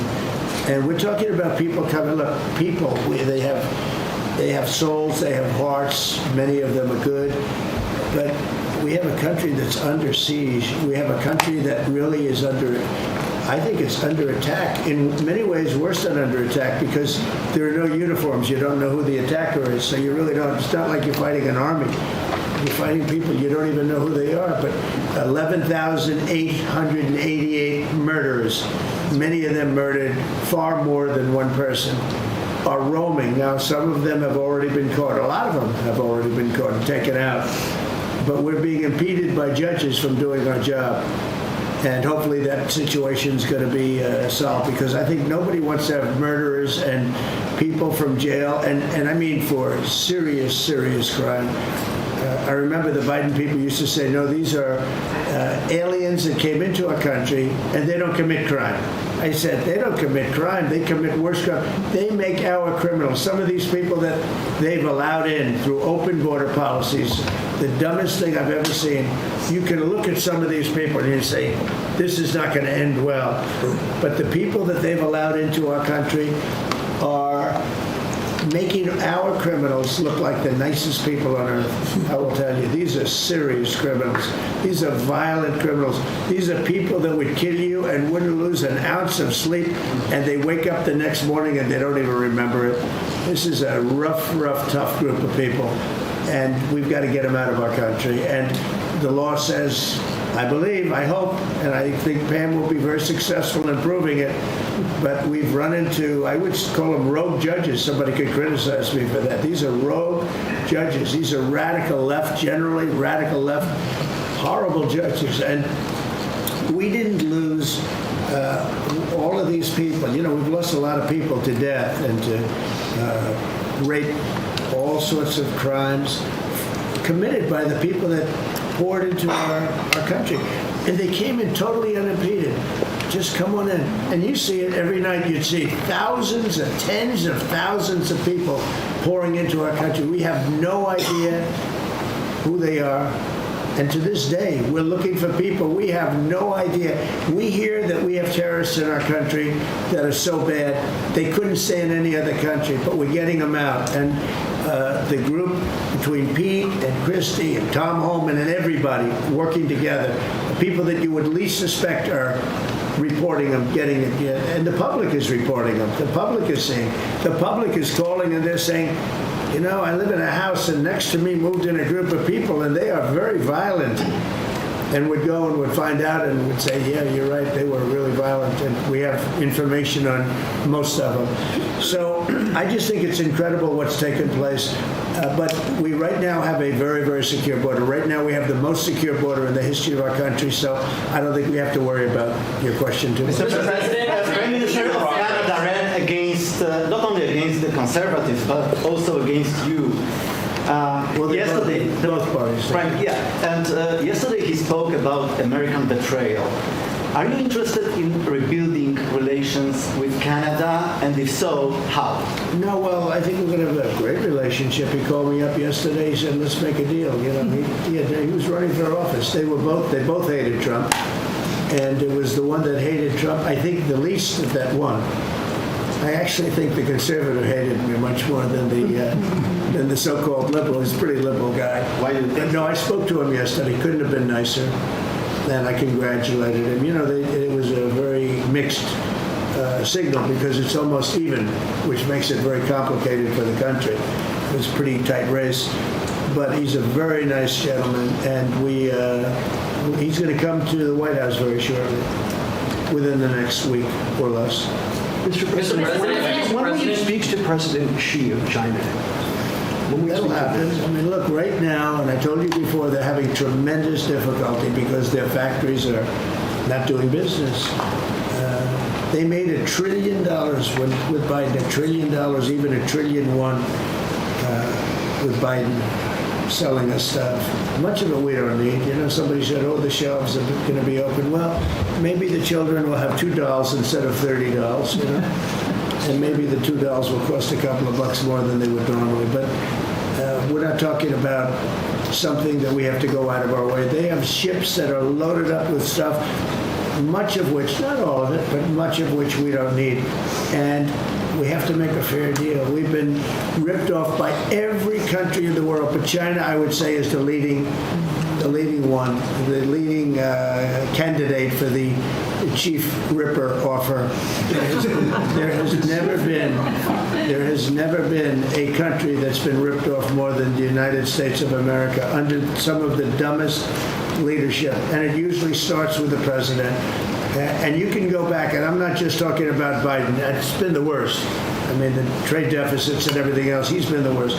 But he had no idea what he was doing. And I think somebody ought to look at the auto pen to find out who was really running this country, because it wasn't Biden. Because nobody could agree to what he agreed to. Mr. President, what's your message for the girl who doesn't put our country at risk, at tremendous risk, and fiscal risk, financial risk. So I think we have it very much. I really believe that the next 100 days is going to be even better than this. Look, I read an editorial yesterday from a group that normally wouldn't write a good, that this is the most consequential presidency in history, in the history of our country. This is not a particular group that would write that kind of an editorial, but they see what we're doing and what we had to do. And I believe if this group, not just me, if this group wasn't here, I think our country was going to be in, if it was lucky, just serious trouble, but a lot worse than that. I think our country could have been a total disaster. Bad things were happening with our country, and we've stemmed the tide, we've turned it around, but we're going to really turn it around over the next 3 years, 3.5 years, we're going to turn it around, and then hopefully it'll be in such great shape. That's my goal, to put it in such great condition that it can't be destroyed. Do you believe you are now, sir? You mentioned this last night in your speech in Macomb, but we're facing an unprecedented situation where there's a lot of abuses of nationwide injunctions, sort of seemingly designed to curtail your power, specifically when it comes to deporting these illegal, violent aliens that came in under the previous administration. Have you spoken to your team about ways to mitigate this and continue to deliver for the American people on well, that? there are ways to mitigate it, and there's some very strong ways. There's one way that's been used by 3 very highly respected presidents, but we hope we don't have to go that route. But there is one way that has been used very successfully by 3 presidents, all highly respected. And hopefully we don't have to go that way, but there are ways of mitigating that. I want to thank you all very much. I thought this was an incredible cabinet meeting. I think there probably has never been a cabinet meeting like this. You've never seen it on tape, that I can tell you. And I want to just congratulate everybody at the table, but we have a lot of work to do, but we're off to a great start. Thank you very much, everybody. Do you enjoy, Mr. President, being in the White House back second time? Thank you, How's your life here? Thank you, everybody. Please I'm working hard. I like my life. I'm working hard, but I like it because we're doing a lot of good for a lot of people. Thank you very much. Thank you, everybody. So you've been listening to President Trump hosting his latest cabinet meeting. That cabinet meeting, of course, being held to commemorate his 100th day in office, which is today. Each of the cabinet members, each of the secretaries speaking about the impact that President Trump has not only had on their lives and their specific department, but more importantly, what they've been able to accomplish over these first 100 days of the Trump administration. We heard everything from issues related to the economy. We also heard about border security and security in general. And then more recently, you heard from some of the economic secretaries talking about a deal that's being reached right now and brokered between the United States and Ukraine over rare minerals. That deal is expected to be signed today. You may have heard there that while the United States has all of its priorities in that deal in place, apparently there were some concerns from Ukrainian officials, but they expect all those concerns to be worked out and that deal would be signed today. On the issue of public safety, even the CIA weighing in. Here's what the CIA's director had to say. At your direction, the CIA has deployed our unique covert action authorities in various places and continents to successfully advance your national security and foreign policy priorities: to advance peace, to end wars, to take terrorists off the battlefield, and to keep illicit drugs from coming into this country and harming Americans. Unfortunately, as much as I would love to detail your accomplishments in that regard, we can't do so in front of this crowd. But you and I both know, Mr. President, that you have had a profound positive impact on America's national security posture, and Americans are safer because of your leadership. What I can talk about publicly is, as has been mentioned, the CIA provided the intelligence that led to the apprehension of the Abbey Gate bomber, who is now being prosecuted by our great Attorney General and providing a measure of justice to those 13 families that suffered as a result of that disastrous Afghanistan withdrawal during the last administration. In addition, at your direction, Mr. President, the CIA has negotiated and secured the release of Americans like Mark Fogel and Ksenia Karolina, who have been wrongfully detained, sending the message that you will forget about no Americans that are being held in other places unfairly and unjustly. And finally, Mr. President, the CIA is being restructured at your direction to focus on our core mission and to eliminate the well-documented politicization that has taken place in the intelligence community from bad actors in the past, to focus on our core mission and to make America safe again. That was CIA Director John Ratcliffe speaking during President Trump's cabinet meeting, laying out all of what President Trump has accomplished both domestically as well as internationally as it relates to security. We'll, of course, have more coverage throughout the day here on Real America's Voice as we observe the 100th day in office for President Trump. But for now, let's get you back to the Charlie Kirk Show. This has been a live special report. We now join our programming already in progress. Context. I'm used to seeing them take what you say out of context. And it's fun to watch them do it to each other, because what she just said, Z didn't say. Like, I will never defend that woman. I hope her entire pack fails. I hope their entire movement fails. But she didn't say that. What she did was she came on and told them, hey, many of you may not be experienced in organizing. And that's all she said. And this is honestly the first time I've ever seen the you people thing actually enforced in like real life, of somebody hearing you people and being, I guess, microaggressed. I don't know how many microaggressions it takes to equal an actual aggression. So, but it is fun to watch. Like, they're taking their own people out of context and doing it in a public forum, which is beyond insanity for their movement. And now, Dean and Parker, they have to issue these apologies. Talk about the apology tour talk about how now they have to grovel to their audiences saying, well, I just want to say I'm sorry because I knew that she was racist. She wasn't racist, for the record. There's nothing she did that was racist. Like, she literally was just like, okay, you guys aren't that, experienced in organizing. And these left-wing content influencers are now creating this mob. This is the woke mob that we stopped in November. Everybody, Donald Trump stopped this like herd of narcissists from taking over the United States government. I want to play this right now. Also, they're questioning, where is the money going? Play cut 381. So you're telling me that the $100,000 that was actually raised by our communities is all gone, and you used it on the event at Texas A&M? Over $100,000. She was like, yep. At that point, I was completely done. But some smart black women jumped in. Erica jumped in and said, hey, Z, we need receipts. Now, we have 1 minute remaining. Just to be clear, that was the entire operating budget of Turning Point USA for the first year, $100,000. Where did all this money go? They have $100,000 for a campus stop for some makeshift operation with not even a microphone that works and sprinklers that are on them. What's going on here? Well, the wildest part is, you look at it, they flew in 52 creators from all over the country. They rented each of them a car. They didn't provide transportation. They just rented them cars. They put them up in hotel rooms for extended periods of time, even though they were only there to talk for 4 hours. This is what I can hope is that this is emblematic of Democrat organizing. Yes, because, I mean, this is why Kamala Harris had $2 billion and somehow managed to outspend That's that. a great point. I'm going to keep you after the break, if that's okay, because I want to talk about David Hogg, the status of the Democrat Party, how we're winning young people, because there is this kind of we're losing young people because of Charlie, and they're obsessed with me. I mean, is that fair to say? I mean, they are. It is a pathological obsession, of which, fine, get in line, okay?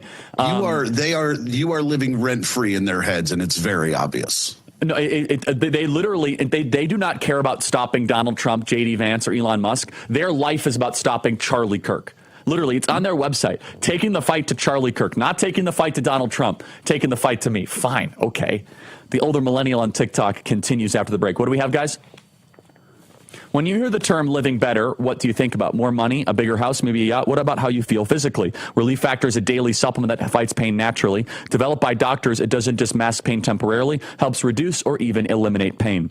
Wherever you're hurting in 3 weeks or less, Relief Factor can give you a chance to rediscover the true meaning of living better again. Visit ReliefFactor.com, that is ReliefFactor.com, or call 1-800-4RELIEF, that is ReliefFactor.com. Wherever you're hurting in 3 weeks or even days, Relief Factor can give you a chance to rediscover the true meaning of living again. So go to ReliefFactor.com. I'm going to do my best to summarize this in about 10 seconds. Wokeism, DEI, critical theory is so hypersensitive, microaggressions, you can't build anything. Maybe this is one of the reasons why Kamala Harris blasted all that money. Wokeism prevents you from doing anything meaningful. Be right back.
Letting everyone know socialism sucks.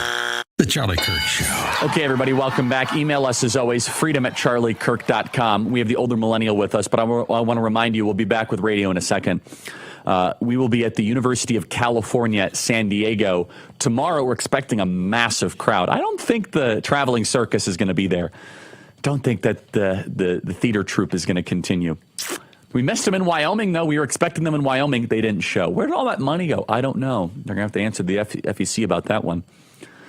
But you guys can check us out, tpusa.com. That is tpusa.com. Looking forward to seeing you guys there. Also, next week, we go to San Francisco State University.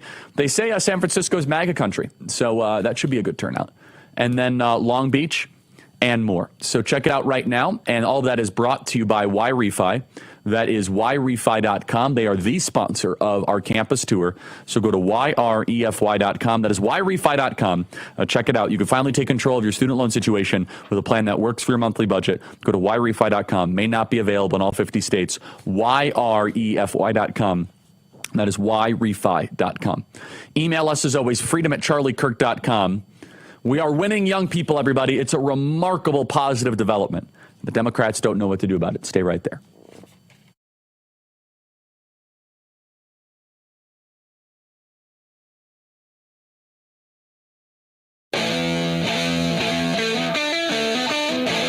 Okay, everybody, I first need to share one of our partners, which is actually a perfect partner for the topic that we're talking about here. What does a mechanic, an auto shop owner in Georgia, a taco restaurant operator in Arizona, and a life-saving medical innovator in Tennessee, and what does older millennial and Charlie Kirk have in common? Well, they're all thriving on TikTok. Across the U.S., over 7.5 million businesses from family-owned shops to entrepreneurs are using TikTok to compete and grow. In fact, 74% of businesses on TikTok say TikTok has allowed them to scale their operations, increasing sales and expanding to new locations. Small businesses thrive on TikTok, and that growth means jobs. Today, there's more than 7.5 million U.S. businesses on TikTok, employing more than 28 million people. Learn more about TikTok's contribution to the U.S. economy at TikTokeconomicimpact.com. That is TikTokeconomicimpact.com. I got to ask you, older millennial, you have a lot of success on TikTok. The liberals are increasingly not as viral on TikTok or dominant as they used to be. Can you comment on that? Well, I honestly think, like, right now we're seeing the fact that TikTok does push liberals. It's coming back to bite them right now because we're watching their what is equivalent to, a divorce proceeding or couples counseling on TikTok between them. But yeah, I mean, the benefit of the conservative community is that everybody knows that what we're talking about is what we actually want to talk about. Is when it comes to liberals, we have so much evidence of them being paid and being told what to say, but they know that when they talk to us, they know it's genuine because we couldn't get a dime out of the RNC if we tried. So, they know they're getting the genuine thing from us. The problem is that we're only allowed to grow so far before we get taken down. And that's why I'm super excited about the possibility of somebody new owning TikTok. Like Reed's proposal makes me very excited for the future. Yeah, we need to get that sorted out for sure. Why do you think young people are gravitating to the right so much and are becoming more and more conservative? Well, there's that old adage that says, if you're not a liberal in your 20s, you don't have a heart, but if you're not a conservative in your 30s, you don't have a brain. The thing is that now reality is coming to these people a lot sooner. So it's happening. Reality is hitting people a lot younger. So they need to recognize the reality of the world. And liberal ideology doesn't do that. It acts like everything's going to be okay, and you can make everything good with flowery terms. We're conservatives. We recognize, it's going to take work, and I think a lot of people are coming to that decision sooner than they have in the past. What do you see in your audience as to why young men especially are gravitating towards the conservative movement, and how Democrats are going to try to adapt or going to try to catch up? Well, the other side says we're evil. I mean, young men are being told that they're evil, that being masculine is bad, that being assertive is bad, and that they're just bad people by dint of being a white young male. And when you get enough hatred from the other side, you're going to walk away from it. And there's really nothing that the left can do to recover it because they don't have examples of masculinity. They don't have anything that a man can aspire to on their side. They have examples of young, whiny people. Hold on, they can aspire to this. I got to interrupt you. This is the type of man that they can aspire to. Play cut 384. So my first order of business is apologizing to the individuals that are watching the stream that are a member of the BIPOC community for not speaking out about this sooner. But I think one really big mistake I've made, one really bad thing I've done, something I need to hold myself accountable for, was not calling this out before we went boots on the ground in Texas. My internal justification was that, well, I have fans across the country that have already bought their plane tickets to go to Texas, and they're going to be there, and I want to make sure that I'm there for them. And in retrospect, I recognize that I did not handle the situation correctly, and that on its own was not valid. Final thoughts, 1 minute remaining. That is their alpha male apologizing for racism that doesn't even exist. That's what they're delivering to the American people. No, and that's the sad part, is that is the example of what a liberal man looks like these days. And I mean, and the sad thing is that if that's what you're aspiring to be, you're not going to inspire anyone. And that is well said. Thank you so much, my friend. Talk to you soon. Hope to see you at one of our events upcoming. Thank you. Absolutely. I'll be there. Email us, freedom@charliekirk.com, and subscribe to our podcast. They have that. We have Joe Rogan, we have Dana White, we have Theo Vaughn. I mean, just a little bit different than the left-wing influencer. We'll see many of you tomorrow in San Diego, University of California, San Diego. Looking forward to seeing you there. We finish our the most successful campus tour we've ever had, even more so than the fall. Bigger crowds, more energy than even during the campaign. It's hard to believe. We finish at University of California, San Diego. We finish at San Francisco State University. Then we go to Long Beach. And then we close at UC Riverside. Look forward to seeing you guys there. God bless. Keep fighting for freedom. And we remember David Horowitz today and in continuum. Talk to you soon.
America's Voice family. Are you on Getter yet? No? What are you waiting for? It's free. It's uncensored. And it's where all the biggest voices in conservative media are speaking out. Download the Getter app right now. It's totally free. It's where I put up exclusively all of my content 24 hours a day. You want to know what Steve Bannon's thinking? Go to Getter. That's right. You can follow all of your favorites. Steve Bannon, Charlie Kirk, Jack Posobiec. And so many more. And the best part? You can watch Real America's Voice right there on Getter. Live. So join the conversation. Hop on the Getter chat room. Engage with patriots who are just like you. Good morning, Getter friends. We're breaking news, we're delivering the truth, and we're doing it on Getter every single day. So don't wait. Download the Getter app now. Sign up for free and be part of the movement. It isn't just an app. It isn't just a social media platform. It's a community.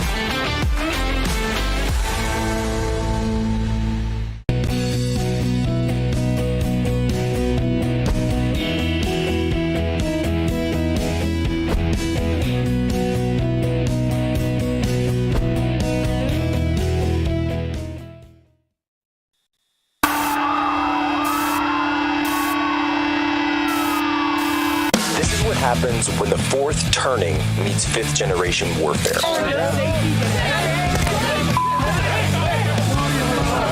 A commentator, international social media sensation, and former Navy intelligence veteran. This is Human Events with your host, Jack Posobiec.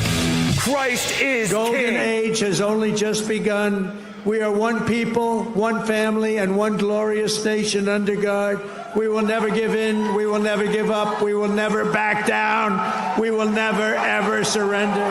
Well, I hadn't planned to speak, but I'm on behalf of all the military men and women who serve our country and serve so honorably on behalf of the state of Michigan. I am really damn happy we're here to celebrate this recapitalization at Selfridge. Thank you. Do you think the reputation of the United States has gone down under your presidency? No, I think it's gone way up, and I think we're a respected country again. We were laughed at all over the world. We had a president that couldn't walk up a flight of stairs, couldn't walk down a flight of stairs, couldn't walk across the stage without falling. We had a president that was grossly incompetent. You knew it, I knew it, and everybody knew it, but you guys didn't want to write it because you're fake news. All right. Thank you. And by the way, ABC is one of the worst, I have to be honest with you. Everybody who aspires and attains to public office in America, regardless of which branch they're in, is just a servant of the people, and the people need to manifest their outrage. The people need to manifest their outrage. The people need to manifest their outrage. The right to organize unions. For redress agreements, we're going to defend the right to assemble. We know with Dr. King that the greatness of America is the right to protest for what is right. Against lawbreakers who take office. And that's where we are today. I'll leave you with my friends with the words of the great Marylander Frederick Douglass. Jamie, why did you lose the popular vote? Why did you lose every single swing state? Why did you lose?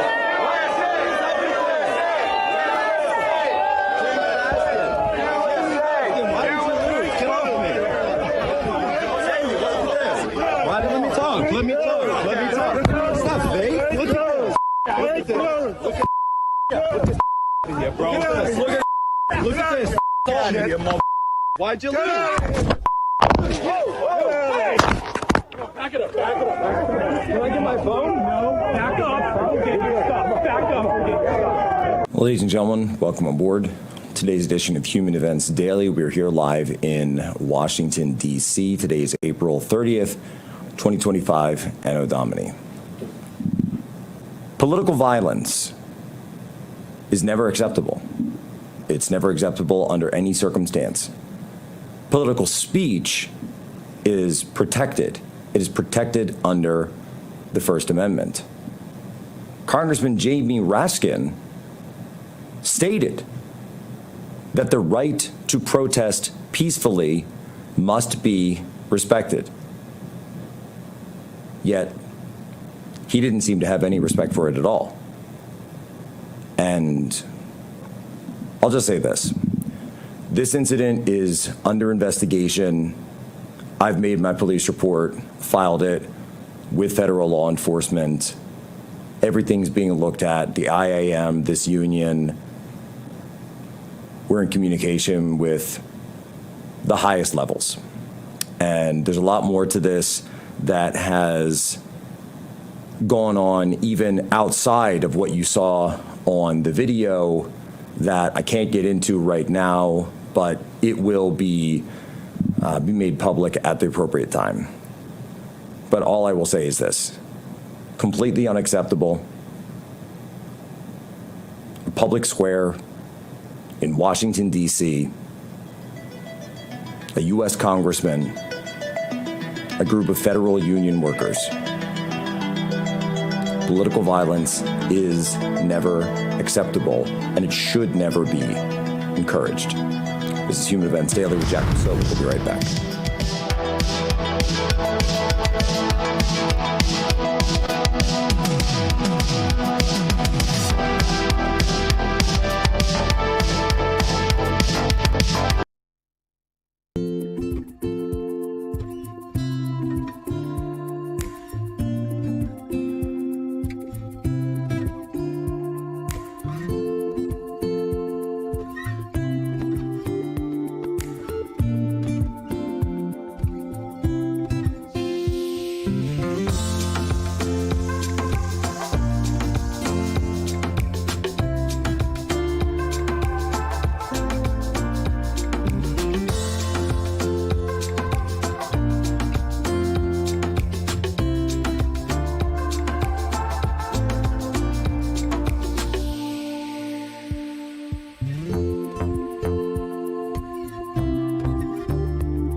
what America First truly means. Welcome to the second American Revolution.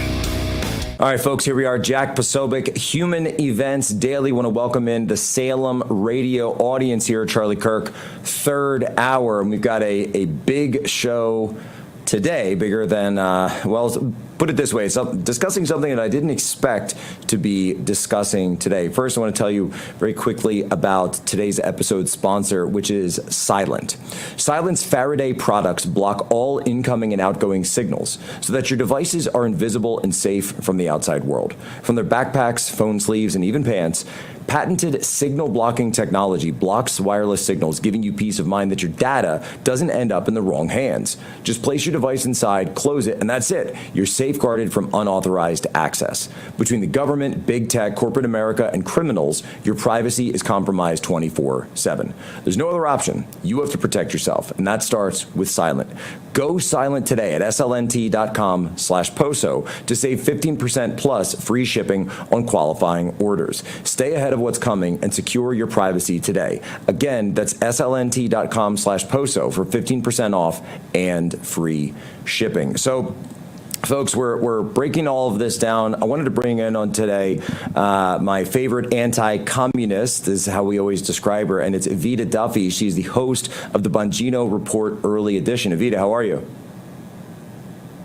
Hey, Jack. Thanks for having me. Well, Evita, we were talking a little bit in the break that there's this obviously you saw what happened, this video, Jamie Raskin, the union members from the IAM just swarming me after he points at me in the crowd, and rather than engage in a discussion, or he actually called for a protest in the video, and rather than respond to anything that I said, he points at me, and his union, these individuals swarmed around me, and well, everyone can see what happened. I don't want to get ahead of the investigation here, but Evita, this is clearly an incitement to violence, and a situation where, and I've listened to the video again and again, and I don't hear for a second that Congressman Raskin ever says to stop. He never calls for de-escalation. He never calls for the violence to end. What is going on here, Evita? What are we to make of this? Well, let me just first say that I confirmed before the show, Jack, I'm so glad that Tanya wasn't there, that your kids weren't there. I mean, this is such a serious situation. It was so dangerous. But it seems like people are put in the situation all the time because the left is a violent movement at its core. There's a reason that Jamie did not call off these people who were attacking you. We saw this in 2020. American cities were torched. We had billions of dollars in damage, lives lost. Kamala Harris trying to bail out these criminals. Kyle Rittenhouse demonized and prosecuted for self-defense. This is the anarcho-tyranny, and that is so emblematic of the political left. Violence is the core of the movement. Collectivist revolutions always end in bloodshed, because violence is not a flaw of the system. It is the engine that drives it. This is what they do. We even saw this more recently with the way they've been attacking Teslas. This fiery chaos is the strategy.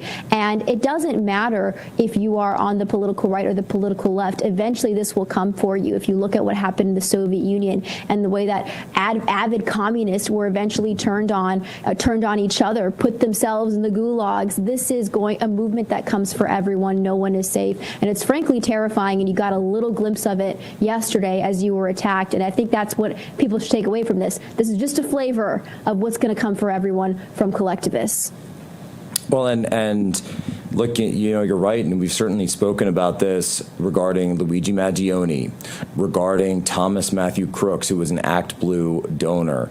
We've spoken, and instance after instance, as you mentioned, the Tesla situation and many of these cases where there is no chance for discussion, there's no attempt for discussion, even when you walk up and attempt to engage in discussion, the immediate response is overwhelming violence. And certainly when you bring up the loss of the popular vote in 2024, apparently that's something that just sends them into just an absolute blind rage. And it's a point where I think that the government and really just people in general have to understand that what we're dealing with here isn't a situation where these people are interested in sitting down and having a polite debate over the finer points of classical liberalism or something. Like, there is one side that has decided that they want to destroy the other. They're not interested in following the rules. And let's think about it, right? Jamie Raskin was the head of the Jan 6 committee. He threw peaceful protesters in jail. He threw Steve Bannon in jail. He threw Dr. Peter Navarro in jail, and they were happy about it. They cheered about it. Actually, by the way, Evita, you know who else was there? I didn't see him personally, but I saw later in the footage that Senator Chris Van Hollen, Jamie Raskin's Maryland colleague, was also there. And we saw Senator Chris Van Hollen was willing to go down to El Salvador to meet with an MS-13 member, a guy who is a wife beater and a guy who has had reports written against him that he was in a gang. He's got the tattoos, and the media wants to talk about the tattoos. Well, this is a guy, even beyond MS-13, he's an illegal alien. But when there's a U.S. citizen who's a public, in public, is a peaceful protester, Senator Chris Van Hollen, all that due process stuff, I guess it just flies out the window. But Evita, why is it? Why is it that they support the criminal over the law-abiding citizen? That's such a good question, Jack. And you're right. Like this obsession with due process suddenly from the left is absolutely ridiculous and infuriating. I mean, you talked about January 6th, Jack. We had people put in solitary confinement, key evidence hidden from their lawyers. The left didn't care about due process at all. They were going to throw away the key on these people. They were literally politically targeting half the country and using January 6ers as a lesson, not in terms of it had nothing to do with law and order. It was just political targeting, brazen and disgusting.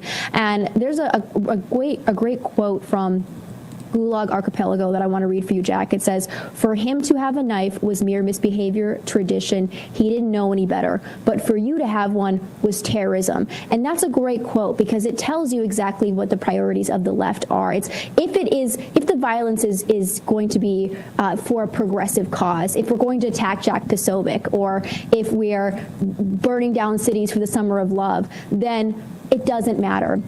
Anything goes, any kind of violence. But now if it's bringing in illegal migrants into this country who are potential MS-13 gang members, well, then we really care about due process. Then due process really matters. There's no liberal democracy. There's no law and order or standards. It is all about whether it serves the purpose of progressivism. And if it does not serve the purpose of progressivism, then they have a very different response. And that's what it comes down to again and again. It's almost it's unhuman. It's unhuman. They look at you, if you are not part of the revolution, as a sort of invasive species that must be eradicated. And so these things like due process or no one is above the law, these phrases, these tautologies that they throw out there, they never leave off unless you're a conservative, or unless you're a supporter of Donald Trump, or unless you're someone who is to the right of Pol Pot and Chairman Mao and all of the other leftist dictators, Joseph Stalin, etc., throughout history. If you're to the right of them, well, no, then you don't get these protections. These are for the good people. These are for the members of the revolution, or, of course, for the oppressed classes only. If you're a member of the oppressor class, well, then you must be taken down. And in fact, this is how you get through Marxism and neo-Marxism, particularly Bolshevist Leninism. This is where you get the approval and, in fact, even encouragement, in many cases, of violence. And this comes through leftist theory. Jack Posobiec, we're on with Evita Duffy. This is Human Events Daily. We'll be right back here, Real America's Voice and the Salem Radio Network.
Welcome back to this Real America's Voice news break. I'm Terrence Bates. President Trump is observing his 100th day in office by gathering his cabinet and rolling out what each secretary in his or her department has been able to accomplish so far.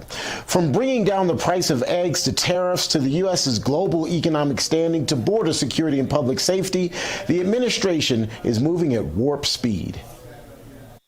I say this unapologetically. We are actively searching for other countries to take people from third countries. So we are actively, not just El Salvador, we are working with other countries to say, we want to send you some of the most despicable human beings to your countries. Will you do that as a favor to us? And the further away from America, the better, so they can't come back across the border. I'm not apologetic about it. We are doing that. The president was elected to keep America safe and to get rid of a bunch of perverts and pedophiles and child rapists out of our country. Also happening today, Ukraine and the United States are expected to sign a long-awaited minerals deal. Leaders from both countries have been negotiating for months, but just moments ago, Treasury Secretary Scott Bessent said the Ukrainians decided last night to make some last-minute changes. Bessent says the U.S. is ready to move forward, though. Under the deal, the United States will have access to Ukraine's vast natural resources, including critical elements and minerals used in manufacturing modern technologies. The agreement would also help fund Ukraine's reconstruction following the devastating war that continues to chip away at its infrastructure. President Trump has described the deal as reimbursement for the billions of dollars in U.S. aid that's helped fund Ukraine's war against Russia. Terms of the deal reportedly include assurances that Ukraine will not have to repay the money to the United States. Today's signing also comes just months after that now infamous White House blow-up between President Trump and his Ukrainian counterpart. The two were supposed to sign the agreement that day, but President Trump kicked Volodymyr Zelensky out of the White House for what was considered disrespect. That's a quick check of your headlines. As always, we appreciate having you along for the ride. Now, let's get you back to Human Events Daily.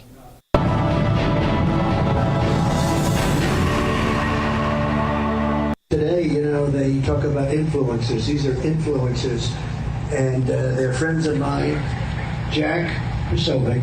Where's Jack? Jack, he's done a great job. All right, folks, Jack Pasovic, we are back here, Human Events Daily, Real America's Voice, Salem Radio Network. Folks, think about it. Every dollar you spend is either supporting your values or, in fact, working against them. This is how we need to think about the political economy. So in today's economy, where you spend your money matters. That's how we take back our country. Patriot Mobile is leading the way as America's only Christian conservative wireless provider. Switch today without sacrificing quality or service. You'll get exceptional nationwide coverage because, unlike most budget wireless providers, Patriot Mobile has access to all 3 U.S. networks. You can even add 2 numbers on 2 networks on one phone. This is something, by the way, that the big guys, they can't even do it. So stay connected with flexible, unlimited data plans to fit your lifestyle. These plans offer high-speed data, mobile hotspots, international roaming, device protection, and Patriot Mobile will even give you the internet backup. Here's the best part. When you switch to Patriot Mobile, you're supporting faith, family, and freedom. If you believe in our First and Second Amendments, the sanctity of life, and supporting our veterans, this is where you belong. Keep it simple. Keep your number, keep your phone, or upgrade. Patriot Mobile's 100% U.S.-based customer service team will get you activated in minutes. Right now, go to patriotmobile.com/POSO or call 972-PATRIOT to get a 3-month of service with promo code POSO. Make the switch. Defend freedom with every call and text. That's patriotmobile.com/POSO or call 972-PATRIOT. All right, we're on with Evita Duffy. She is the host of the Bongino Report Early Edition, and we're discussing how the Democrats and the left have now resorted to violence as I believe what's going on, and this is my read on it, and I've written a book about leftist violence and its use throughout history and horrific, godless, atheist, materialistic, communist revolutions. Evita, your family is one that's been a victim of these. My family as well in Poland, I should add. But what we're seeing, by the way, the Democrats lost the popular vote. I brought that up to a group of them yesterday. And rather than, I think, examine why it is that they've lost popularity and try to recalibrate, it seems to me that they've decided to instead radicalize and go further, double down and say, well, if you won't vote for us, then we're just going to get violent with you. And really, a lot of this you see come up with the new rise of the populist movement on the left, where they, number one, think that the country has screwed them over. Number two, think that they actually are living in some kind of totalitarian dictatorship, which it's not, by the way. It's literally the country voted for Donald Trump. We had an election. Evita, it feels like they're not really interested in the peaceful transfer of power, are they? No, they're not. And it's actually kind of fascinating, Jack, because the cannibalism theory, it keeps coming back. They really eat their own constantly. And an example of this is, I think it was just yesterday, President Trump was giving Gretchen Whitmer a hug, and he was praising her, and he was inviting her up on stage to speak. And of course, Democrat Governor Gretchen Whitmer has been trying to distance herself from President Trump. She was hiding behind the folder. But actually, she should be embracing President Trump. President Trump won Michigan by over 80,000 votes. These are huge numbers. These strongholds the Democrats thought they had, they don't anymore because they've become so radical. And so a strategy for Democrats would be, maybe let's start having some bipartisan conversations. Let's not be so radical on things like race and sex and gender. Let's just be normal people who care about working class Americans. Maybe we can have a nuanced take on the Trump tariffs, but they can't because they're completely deranged and they're destroying themselves by doing this. Another example of this, Jack,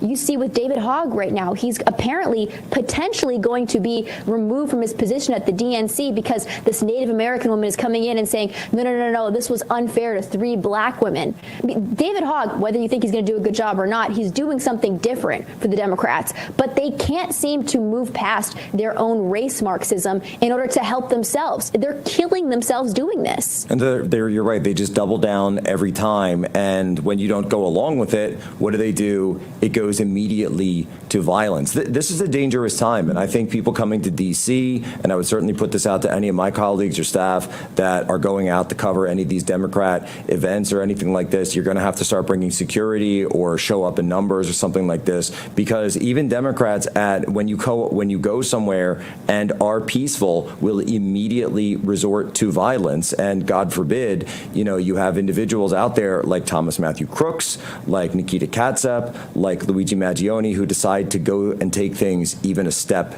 further. Evita Duffy, where can people go to follow you and get your new show, which is rocketing up the charts?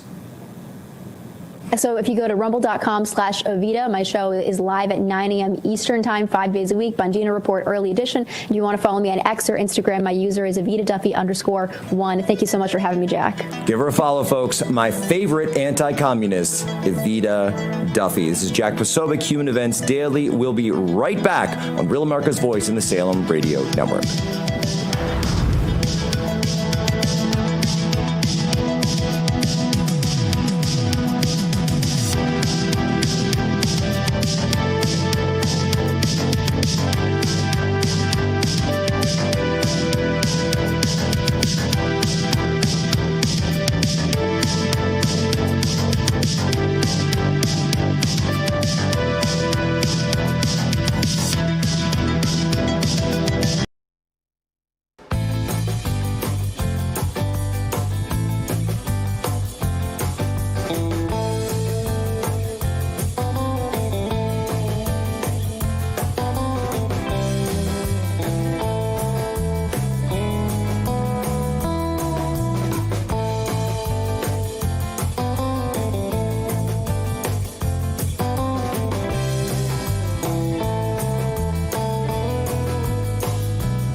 back to this Real America's Voice news break. I'm Terrence Bates.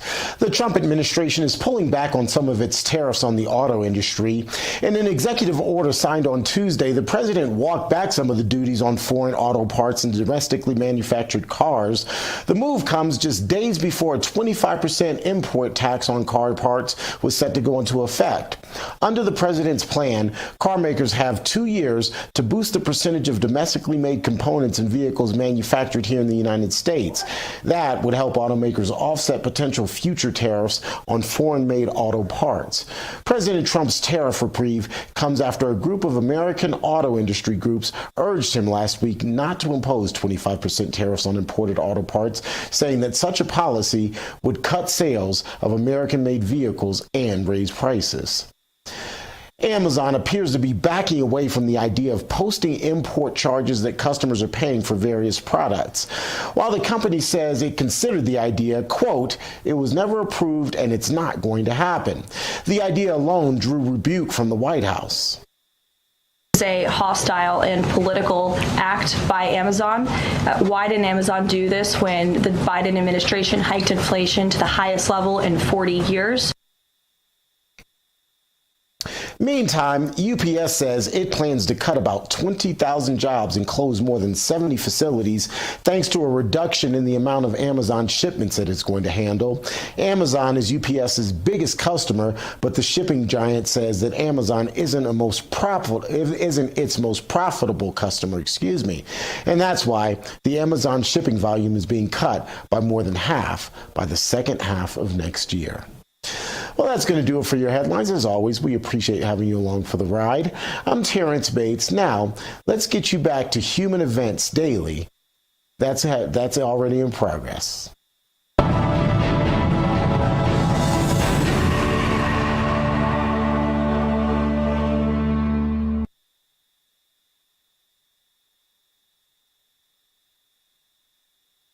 And Jack, where's Jack? Where's Jack? Where is he? Jack, I want to see you. Great job, Jack. Thank you. What a job you do.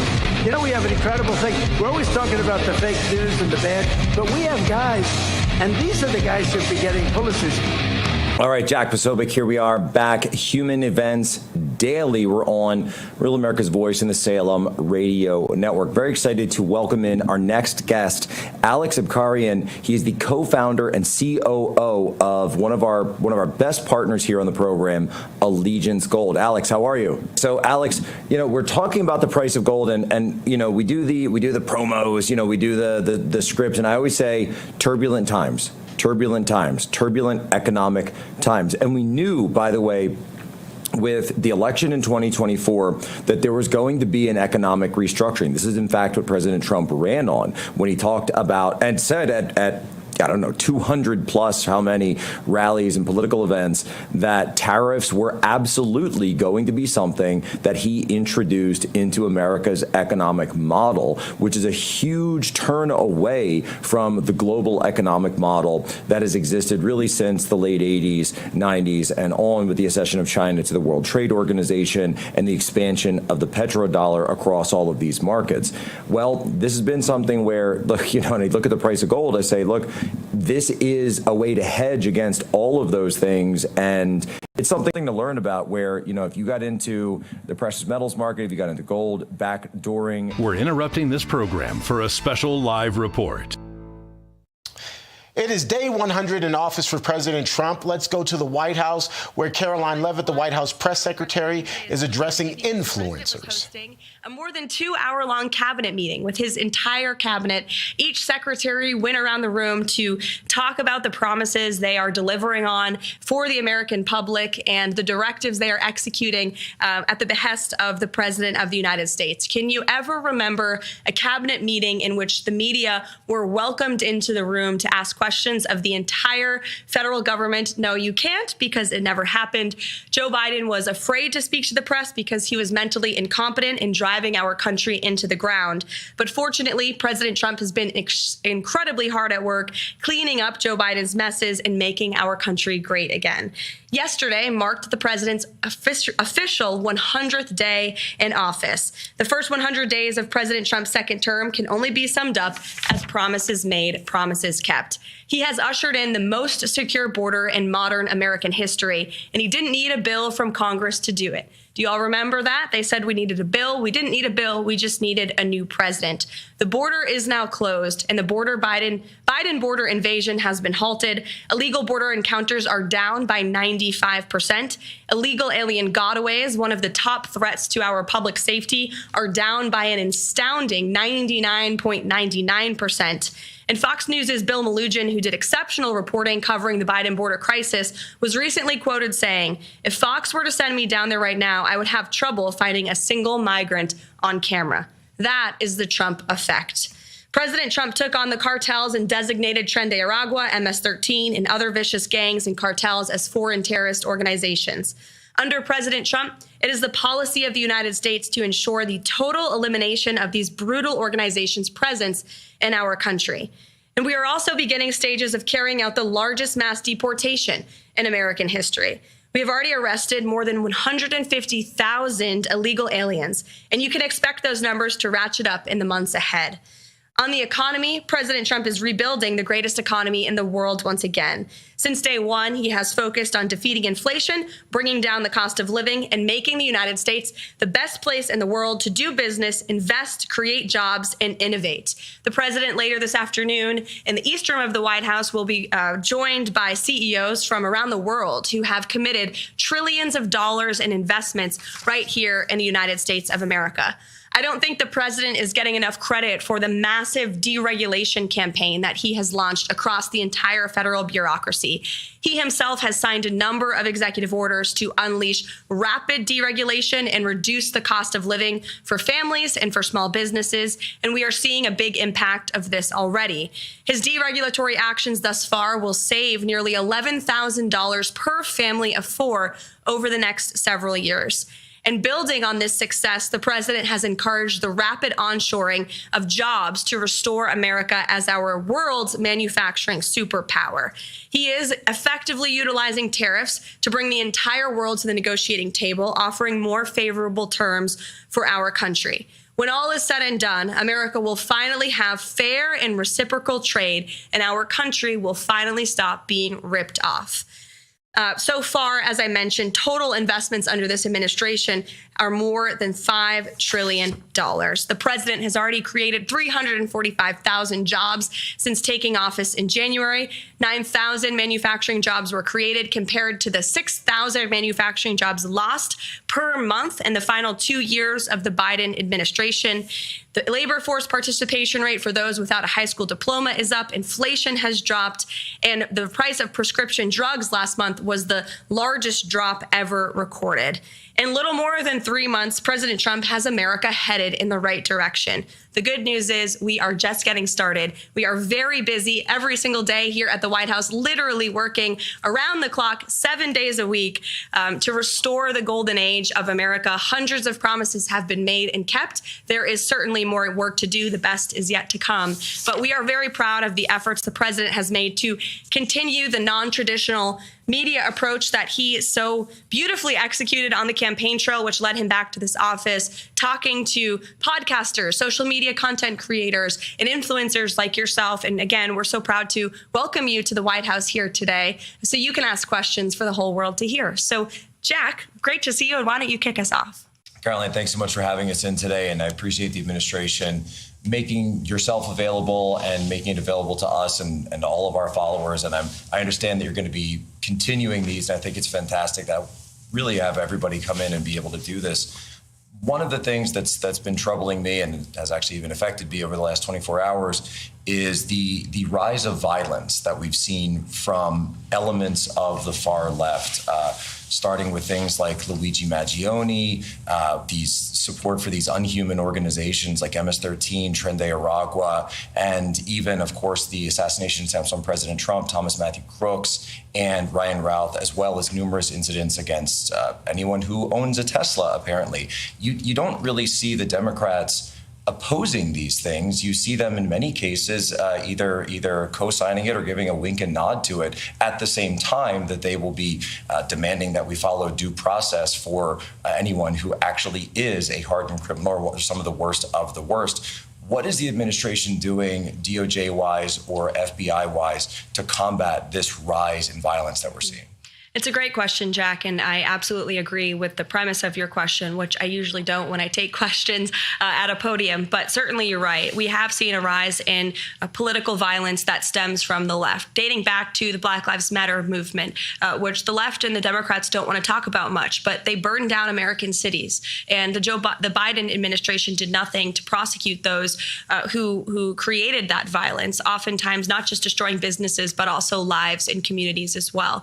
You look at the rise of violence against the president himself and his supporters. You had 2 heinous assassination attempts from leftist lunatics, and the president is lucky and blessed to be here today because he was able to survive that political violence and those assassination attempts. Look at the recent attacks on Tesla, on Elon Musk's company. It's quite ironic because Democrats and leftists were the greatest fans of Tesla. Many Democrats drive Teslas to this very day, but then it's that their same party who is doing nothing to stop or condemn or discourage this violence from taking place. And in many cases, Democrat elected officials are actually inciting it and encouraging it.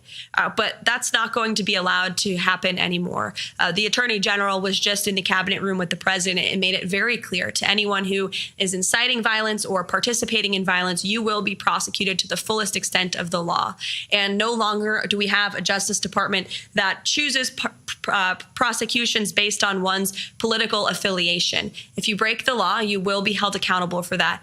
And I think we are truly restoring a fair and equal justice system in this country. The Attorney General spoke earlier about how there have been several cases brought against those who have perpetrated this political violence against Tesla, which is a great American-made company. And we need to see more people on the other side of the aisle stepping out to discourage this violence. But I don't think we will hold our breath. We won't wait for its drop.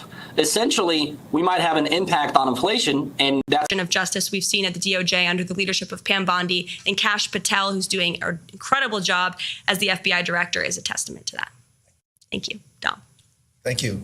Thank you for giving me the honor to be able to ask a question and provide some transparency for the American people. Speaking of, I wanted to reference the election integrity. A lot of people in America are questioning if there's any possibility that we could see further investigations for anyone that could have violated our election integrity rights.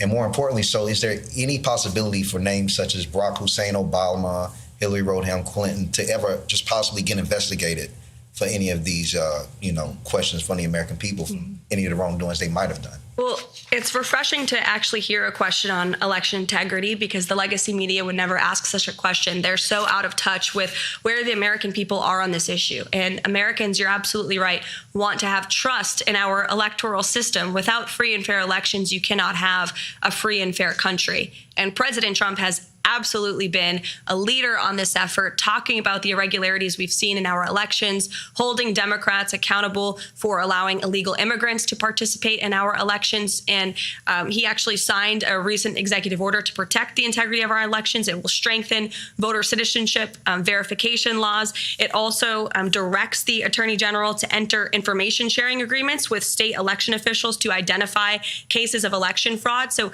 that correspondence between the federal government and the Attorney General with state and local officials has never happened before. It will allow the federal government to more easily identify these cases of fraud and then prosecute those who violate our election laws. And it is, again, appalling that any politician, regardless of party, could be against ensuring only American citizens can vote in American elections.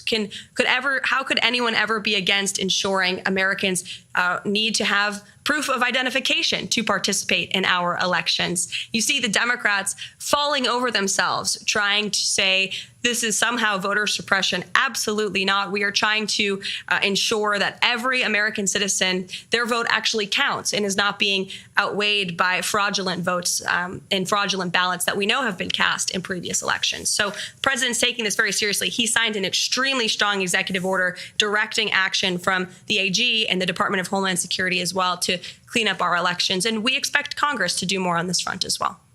Let's go over here. On that question, again, We'll be right back. Jack Posobiec here, Human Events. Opportunity to come in here and ask questions of you guys and appreciate the president giving us some time of yours as well. On a follow-up on Dom's question, I still have a ton of my audience that is still asking questions about Hillary Rodham Clinton and the fact that it came out that her and the DNC funded the Steele dossier, which then led to a Crossfire Hurricane and all the FISA abuses that went against President Trump leading up to the 2020 election. Is there, you don't have to spill the beans, but is there something? Is there somebody still looking at it? We just want to know that it's not dead in the water, that Hillary's not just off scot-free after knowing what her and the DNC did leading up to the 2020 election. It's a great question. Absolutely understand and agree with why you're asking it, but I would want to let the president weigh in on that front. I haven't discussed it with him, to be honest with you, but certainly we can ask him and get back to you. All right, that'd be good. Eric. So, Caroline, Madam Press Secretary, You can call me Caroline. Thank you, Caroline. Over the weekend, the White House Correspondents Association had their gala, they had their dinner, and Alex Thompson from now Axios, prior to that Politico, didn't really apologize, but came forward and said we, quote unquote, missed the story of Joe Biden's demise, his health demise, his cognitive demise during the 4 years. Jake Tapper has written the book since President Trump was elected that they missed the demise of Joe Biden as well. Fast forward to this lawsuit with CBS, right? So the media, legacy media, has not been held accountable. Will this lawsuit with CBS go to fruition? In other words, I would love to see it go to trial so that we can see, so they can be held accountable. Additionally, will the New York Times be enjoined into that lawsuit? Because the New York Times has already stated that they agree with CBS. And Trump has said maybe we're going to sue the New York Times as well. And as a follow-up to all this, and it really does dovetail because it's not just left-leaning media, Fox News put out a poll. I'm a statistician.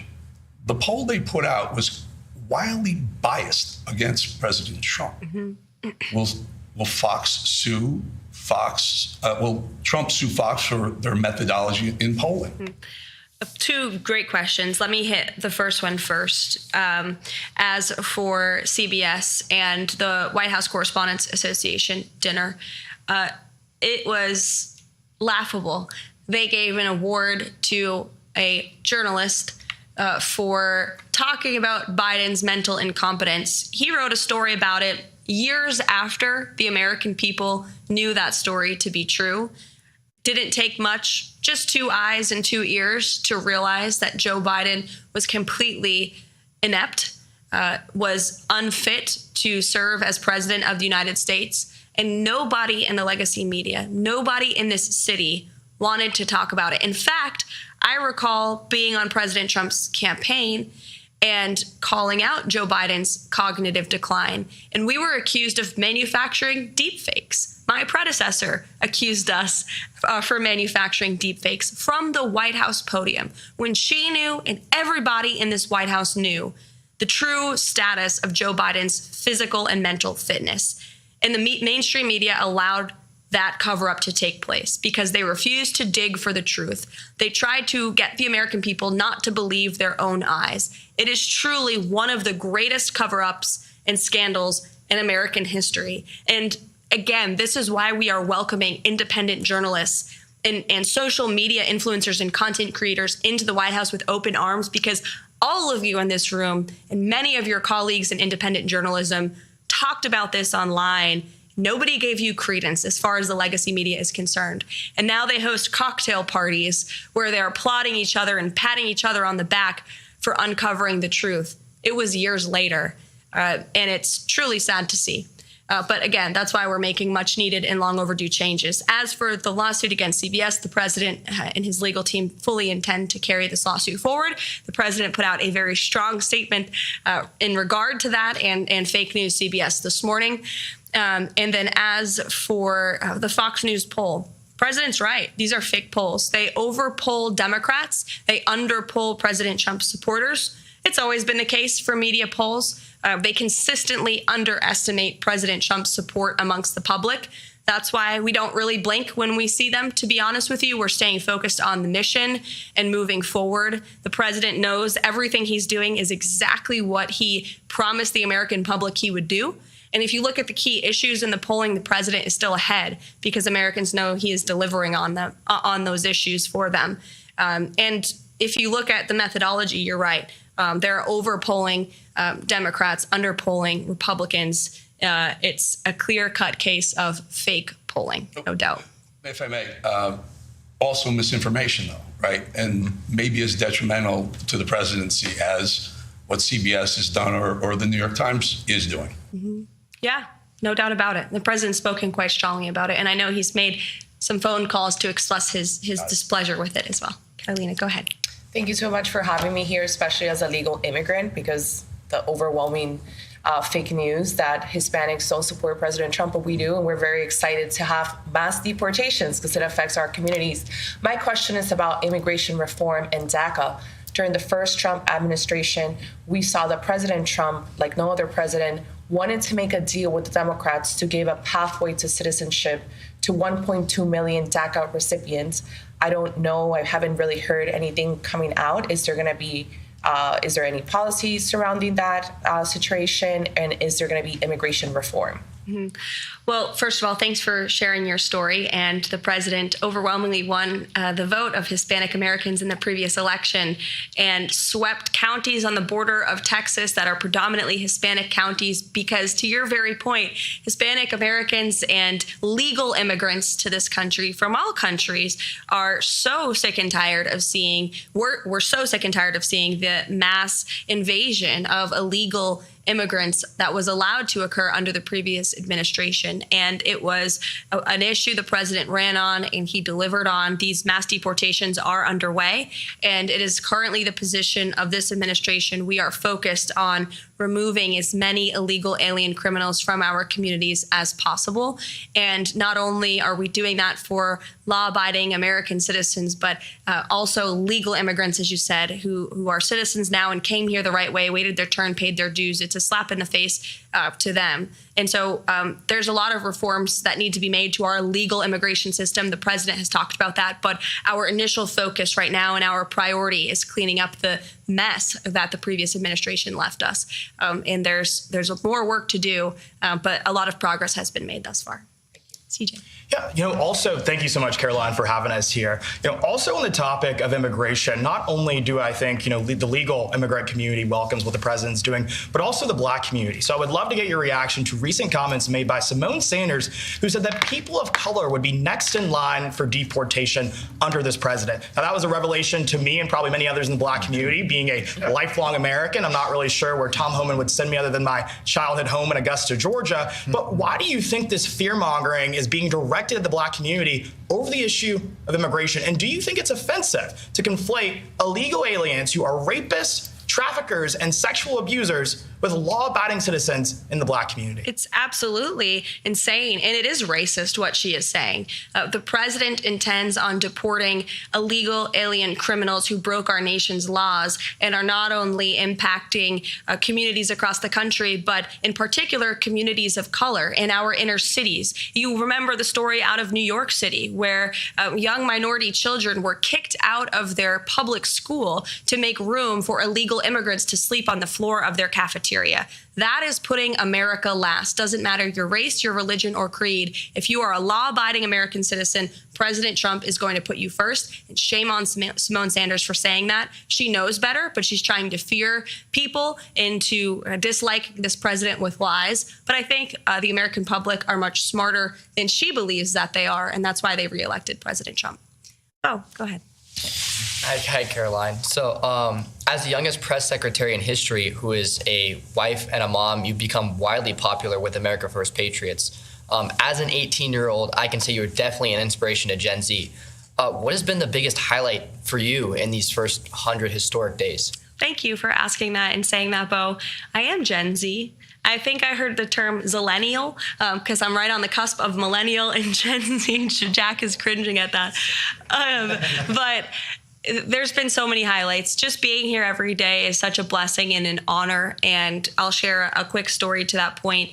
You know, the president, I'm only here because the president believed in me and uplifted me and so many others who are working so hard across this administration. This administration is filled with young, vibrant people who come to work every day hungry and eager to help accomplish the president's goals. And I think we're seeing a real reawakening amongst young people across the country. President spoke directly to young people during his campaign, inspiring confidence in them and restoring hope in the American dream, basic common sense values of faith and family and freedom that truly do resonate with young people. The American dream of home ownership, of being able to afford to raise a family and to have children. It's a beautiful thing. And I think the president openly talking about it has inspired so many young minds and opened up so many young hearts. And I'm just so honored to be in this role. The president, he's wrote about it in his books and he's talked about it himself.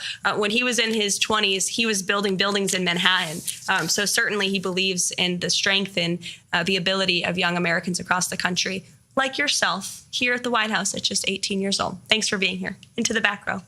Thank you so much for having us here, Caroline. It underscores President Trump's transparency. Shifting focus a little bit to what's happening on our universities, President Trump has finally put American students over violent foreign nationals. And right now we're seeing the media whitewash the violence perpetrated on our college campuses. We see many universities trying to bypass President Trump's executive order. And my question is, how exactly does President Trump will make sure that these universities are being properly held accountable and violent foreign nationals who are taking over campus buildings are sent back home? Yeah, well, to Jack's earlier question about political violence, this is another form of political violence we've seen stem from the left with the pro-Hamas movement that took place on college campuses and universities. In fact, I recall being in a Manhattan courtroom during the Alvin Bragg case against President Trump in the midst of the campaign. And we were in that courthouse watching the television as these violent riots unfolded on the campus of Columbia University. And I remember the president watching the television saying, when we are back, we are going to fix this. This is ridiculous, and immediately directed his campaign staff at the time to insert it into the speeches and to make sure the American public knew he was not going to tolerate violence on our nation's college campuses and the illegal harassment against Jewish American students. He has taken incredibly strong position on this already. He has brought many of these colleges and universities to their knees by threatening their federal funding and in a few cases cutting federal funds. If you violate federal law, you will not receive federal funds under this administration. It's very simple. If you allow the illegal harassment and violence against students of any race or religion on your campus, you will not receive federal funding. You are violating Title VI, which is federal law. The president's made that very clear. And you've seen many of these colleges come to the table and admit their wrongdoing and apologize for it because they know they were wrong. Unfortunately, we didn't have a president at the time who was holding them accountable, who was completely silent. And only the best and brightest should be allowed to come to our country and study at our nation's colleges and universities. So again, such a pleasure to see all of you here today. Thank you so much for coming to the White House. We hope you enjoy the rest of this beautiful day at 1600 Pennsylvania Avenue. And thanks for all that you do. Take care. Thank you. Thank you. Thank you.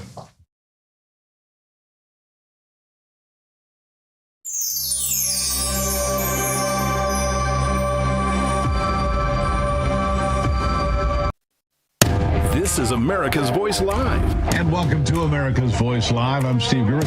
The pulse of the people. We need somebody that's going to hear the people's voice. The truth the mainstream won't touch. This guy is, by definition, a globalist. And the stories that matter. Rav's own Ben Bergquam. Right up over this hill, we got an armed cartel. I see him. Live. Breaking news right now here on Real America's Voice. Unfiltered. These people are domestic terrorists. And unapologetic. We're here to take a stand for God and country. Let's feel good, doesn't it? America's Voice Live starts now.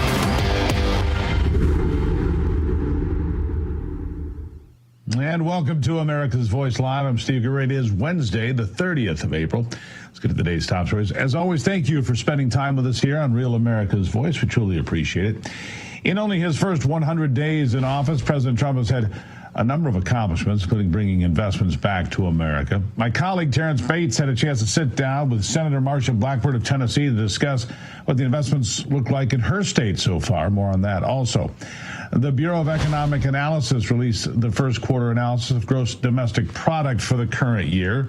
And it seems business owners are having a grim outlook on the economy, but there is one way to turn things around, extending the 2017 Trump tax cuts, many say. More on that coming up, and then later. In a determined bid to showcase success, California community colleges have seemingly become a playground for fraud and fake student accounts to siphon off financial aid. $13 million so far and counting. All the details and updates coming your way, but first we start with this. 100 days of President Trump have never looked better. I'm seeing more confidence and optimism from Americans than I have before. I attended the President's rally in Macomb County, Michigan yesterday. Here's part of what I witnessed. Thanks for all of the things that we've done and to our policies. Trillions of dollars are now pouring into the United States because of common sense, just common sense. Apple, great company, was building everything in China. Now they just announced that they're spending $500 billion to invest in America, not in China. My friend Jensen from NVIDIA, they're spending, you know what NVIDIA is? They're spending $500 billion. TSMC, the biggest chip maker in the world by far from Taiwan, they're spending $200 billion in the United States. Amazon, $21 billion. Johnson & Johnson, $55 billion. DeMac, $20 billion. Merck, Stellantis, General Motors are putting in billions and billions of dollars, and many other companies. Yeah, and many other companies. We talked about this yesterday. A secure border, safer streets, less government waste, a return to American greatness on the global stage. What's not to like?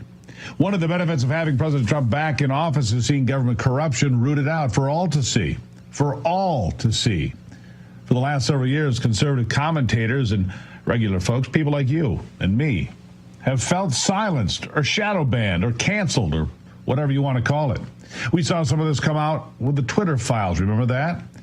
But Secretary of State Marco Rubio just revealed that a fund of $50 million was funding a shadow agency in the State Department that was censoring conservative voices like mine.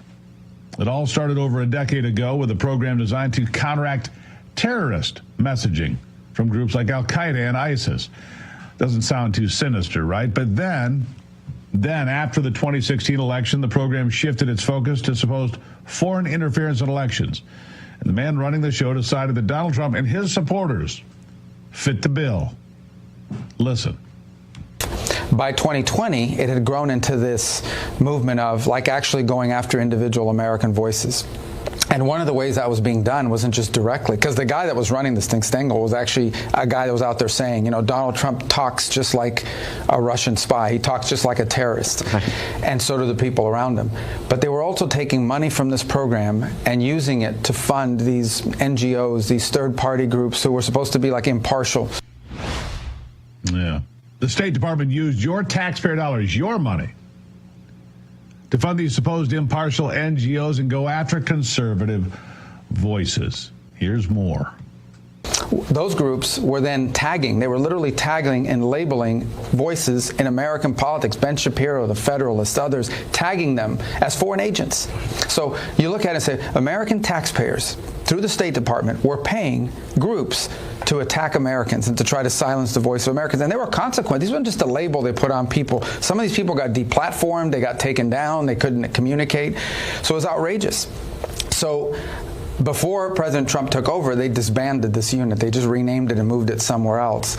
But now, over the last few months, we've worked on it and just taken it down. And to the extent we're spending money now, we are going to spend money on messaging. It's going to be pro-American messaging, and it's going to be incentivizing and protecting free speech, which is threatened in all over the world, including countries that are allies of ours.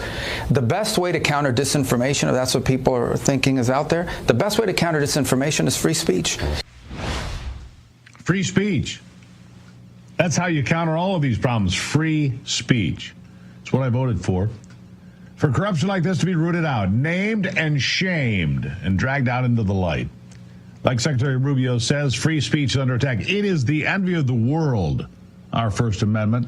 We must protect it. We've seen the European Union completely throw free speech out the window, cracking down on anyone who posts anything deemed offensive. Even during this last election cycle, the EU threatened Elon Musk with penalties after he hosted an X discussion with President Trump. Now, ask yourself, how could the European Union possibly meddle in a discussion between two non-EU citizens discussing non-EU American politics? Well, this is why it's so important that America remains the shining beacon for free speech and freedom everywhere. But had an establishment candidate or Kamala Harris won the election last year, we would have continued down that same path to a dark place without true free speech, where memes would get you thrown in jail like they do in the UK. We would have never known that our tax dollars were being used to break down our fundamental rights. Secretary Rubio says he's doing more than just outing the program. He's documenting the abuses that took place so that it hopefully never happens again. Here he is. Yeah, so I think what we have to do now, and Darren will be big involved in that as well, is sort of document what happened. Because one thing is to say it in a broadcast like this, another thing is to actually put it on paper. And there's two reasons to do it. The first is because I think people who were harmed deserve to know that and be able to prove that they were harmed. And then the other is to make sure it never happens again, right? So that 10 years from now, when someone has a brilliant idea like this again, not brilliant idea like this again, you can point to that and say, oh, this was done once before, and here's a reason why we don't. That's why accountability is important in these things, because it doesn't just provide justice, but it also prevents it from happening in the future. You have something you can point to at the same time and say, these are the kinds of things we want to stay away from. Yeah. Now, Rubio also says the administration will continue to fight for free speech as a core democratic value all over the world. Here's one last thought. We raised that. We've raised that. I mean, I can tell you we were at an Oval Office meeting with the Prime Minister of the United Kingdom, and this issue came up. So this has been raised. It becomes part of our diplomatic situation that we raise when we interact with foreign interlocutors. I think what's troubling is we understand, like, that's always going to be an issue when certain countries around the world, but when you're dealing with Western European allies, and that's who you're talking to about this stuff, it really tells you how far it's gone and how big a problem it is. So that's a new thing for us to have to raise in those capitals, but we do it, and we do it everywhere. And I personally witnessed the president and the vice president raise it with multiple foreign leaders. And I think you're going to continue to see an emphasis on that in our diplomacy and what we talk about. You have to. America has to be the shepherd of free speech and free will.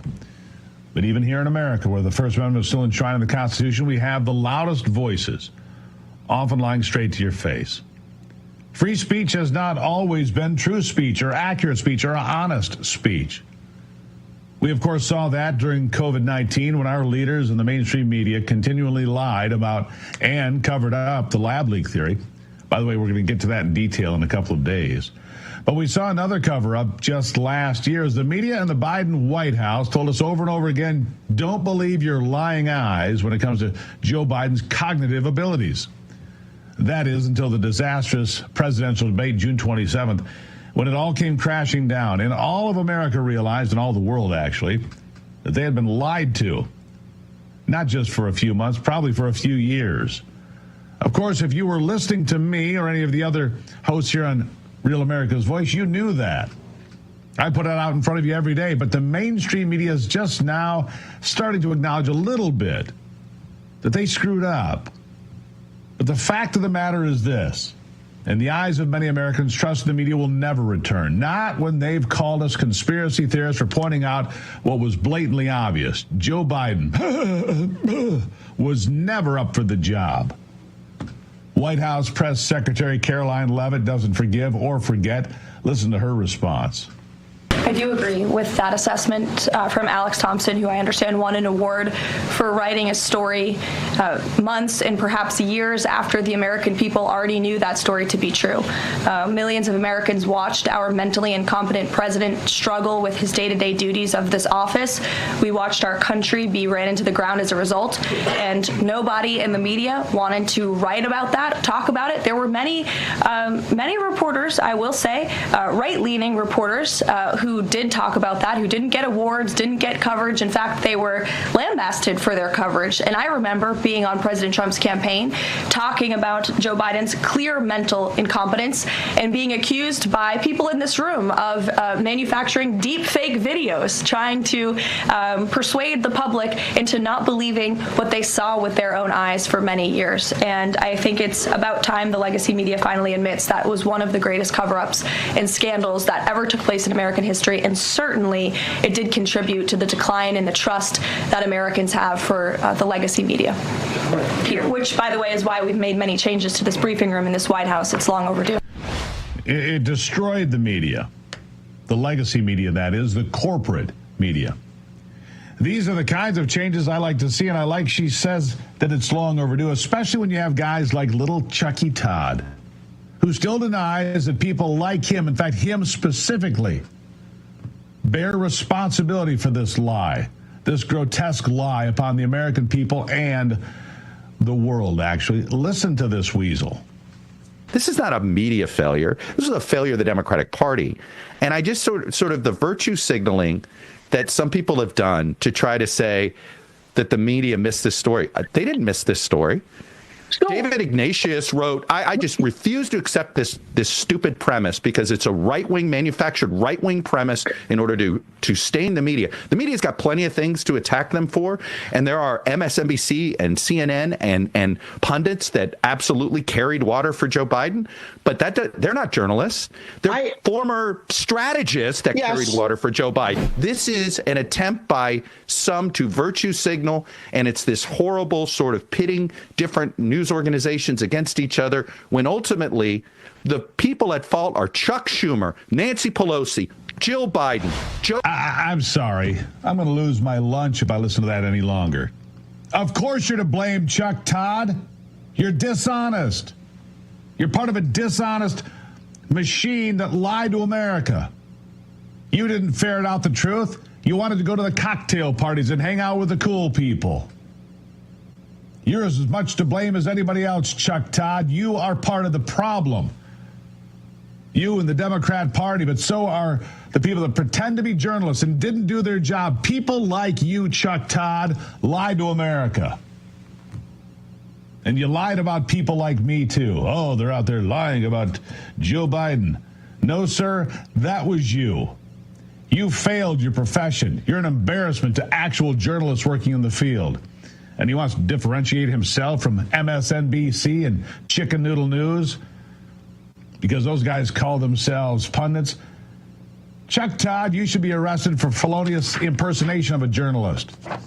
That's what you should be arrested for, impersonating a journalist, a felony charge imprisonable by at least 5 years. Oh, you good God. Americans all knew something was up. They were getting lied to every day for years. They knew it. We could see it. He'd wander off through the grass around the White House or teeter off the stage or shake hands with people that weren't there. Oh, good Lord. What a disaster. No more.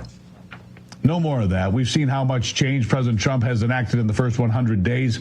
The biggest change, changing out the media in the room. That's a pretty good start. I can't wait to see what happens for the next 100 days and 3+ years. President Trump's leadership is restoring trust by exposing corruption like Chuck Todd and defending free speech.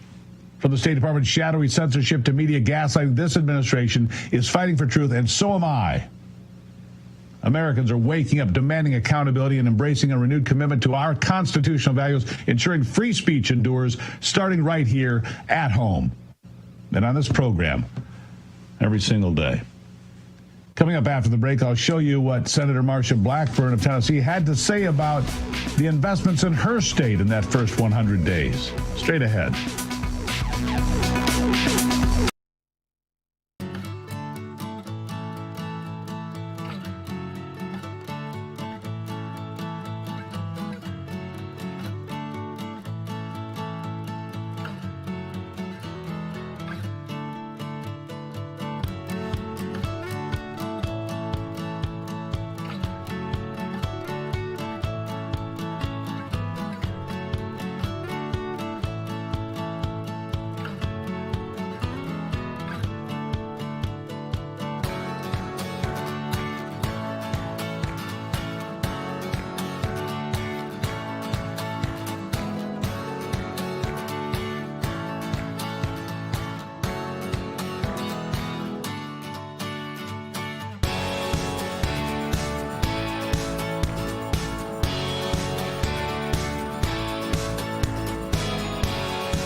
right, as we said, it's been 100 days of investment, more than I've ever seen. One of the main things the administration is working hard to do is bring all that money to America, get the economy rolling. My colleague Terrence Bates had the opportunity to sit down with Senator Marsha Blackburn of Tennessee to discuss what that means for her state of Tennessee.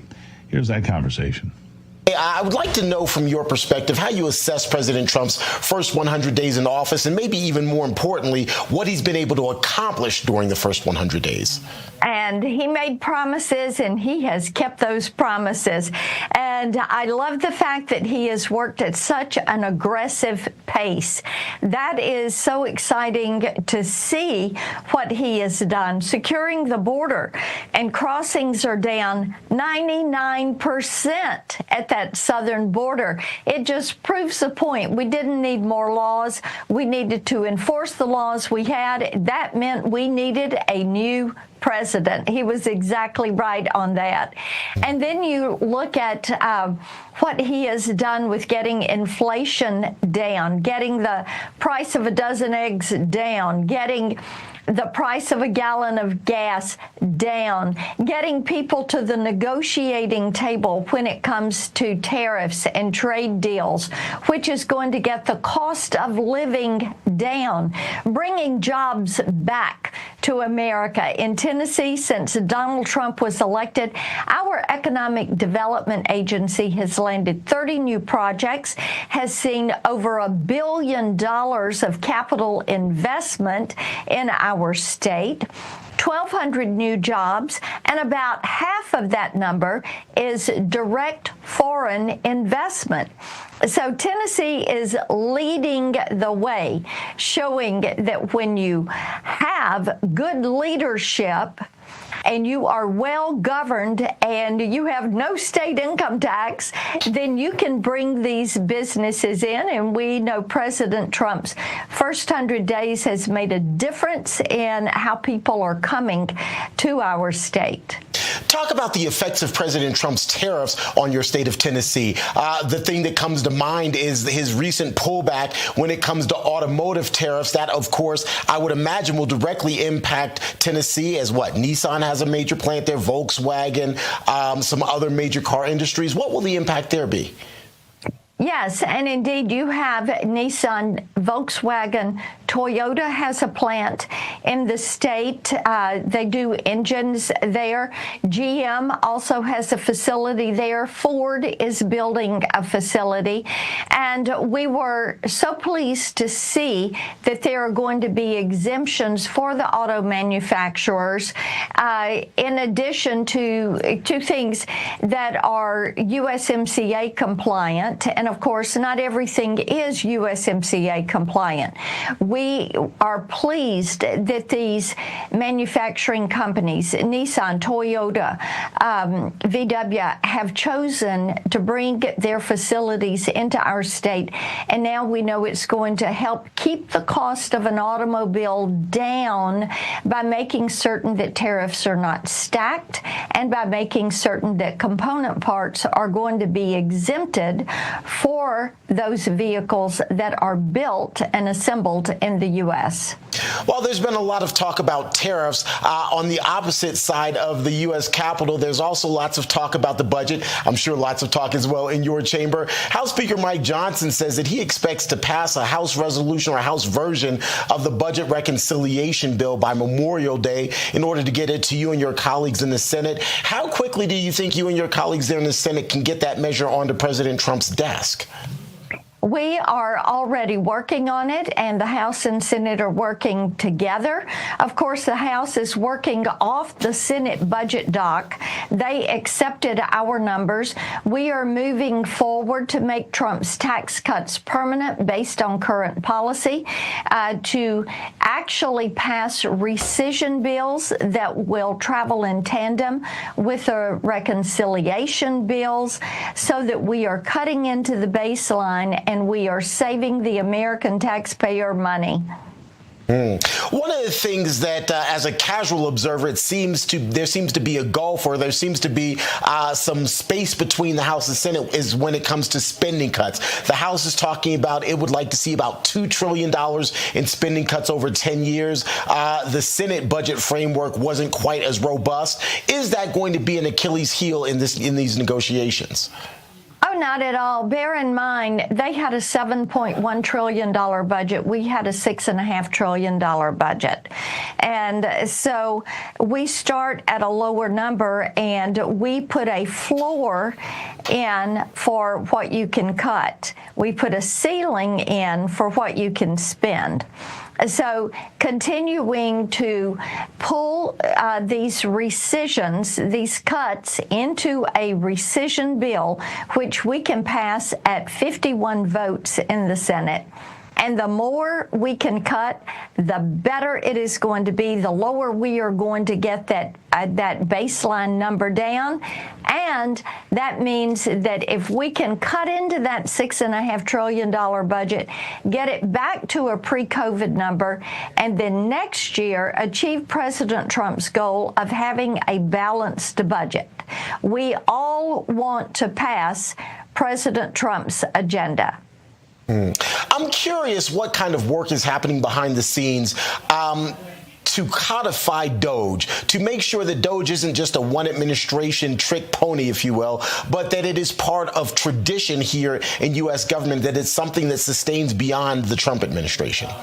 Yes, and what we are doing is making certain that we do codify those spending cuts and reductions, and that means that they have to be put into a rescission bill.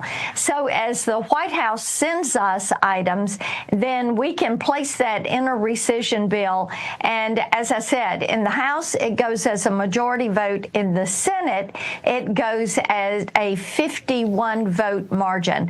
So we are looking forward to getting as much as we possibly can into rescission bills that we can pass as we're doing the reconciliation bills.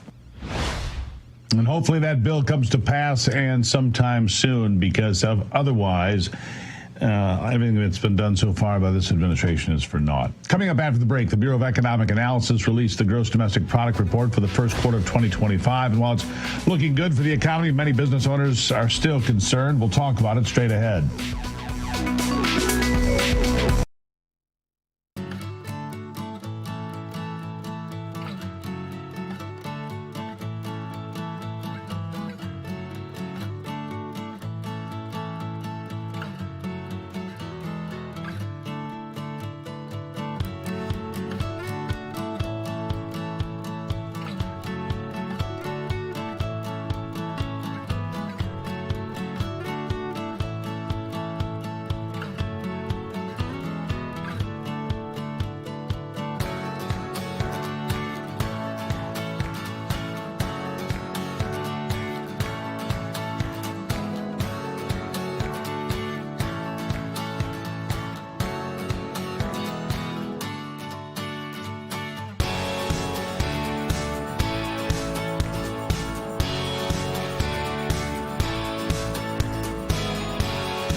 Today, the Bureau of Economic Analysis released the first quarter analysis of gross domestic product for the current year. The last report covered the last 3 months of 2024 and found an increase in consumer spending and government spending as well. While having an increase in both these metrics indicates good economic health for the country, the data also suggested business involvement decreased. It's important to note because it shows that business owners have a tough outlook for the economy, at least in some sectors, and continued abstinence from participation could drive up the price of goods, meaning that everyday Americans would have to cover the cost. However, extending the 2017 tax cuts and implementing stricter government spending could offer a path to slowing down debt accumulation and providing relief to consumers' wallets. Here to discuss this is the president of the Taxpayers Union, Pete Sepp. Pete, nice to see you today. Also, I want to mention there's been a change from the Atlanta Fed, who said we're going to be down a negative 2.7% in quarter number 2, now saying, no, we'll be up 2.4%. I mean, that's not a small change. That's a dramatic change. If I'm reading that correctly, it's like a 5.1 swing, isn't it? Yeah, that's pretty wild. And it underscores, I think, a lot of the policy choices that will get made or not get made over the next several weeks and months will determine many of the swings that we're seeing in the economy. So the most recent quarter of 2025 report, which was released this morning, shows a 0.3% drop in economic growth, the GDP. So what does that mean? Well, many are bemoaning the fact that businesses are stocking up on things prior to the imposition of tariffs and back and forth and back and forth. The one figure I saw in there that many economists view negatively was that there was a 5.1% drop in government spending. Now, I view that as a very positive development. It means we are finally seeing results from DOGE at the federal level, from states starting to pare back their budgets, from other reforms that may be coming in Congress as well. We do have to get a handle on federal spending. We cannot continue to rely on deficit-financed federal spending to boost our economy. In fact, that's going to crowd out the private investment that we need for long-term economic growth. So as we wean off the monopoly money, there's going to be a little bit of pain here, Pete. I get that. They can run the printing presses all they want. This administration not doing it like the previous one. The Dow today, though, down a couple of 100 points. NASDAQ 180, S&P 40 points. Look, the point that I'm making here is they're pretty flat for the day. In fact, they were up overall earlier in the day. And now it's still at 40,300. Could you imagine a day where we'd be complaining about Dow 40,000? Here's what I think, Pete.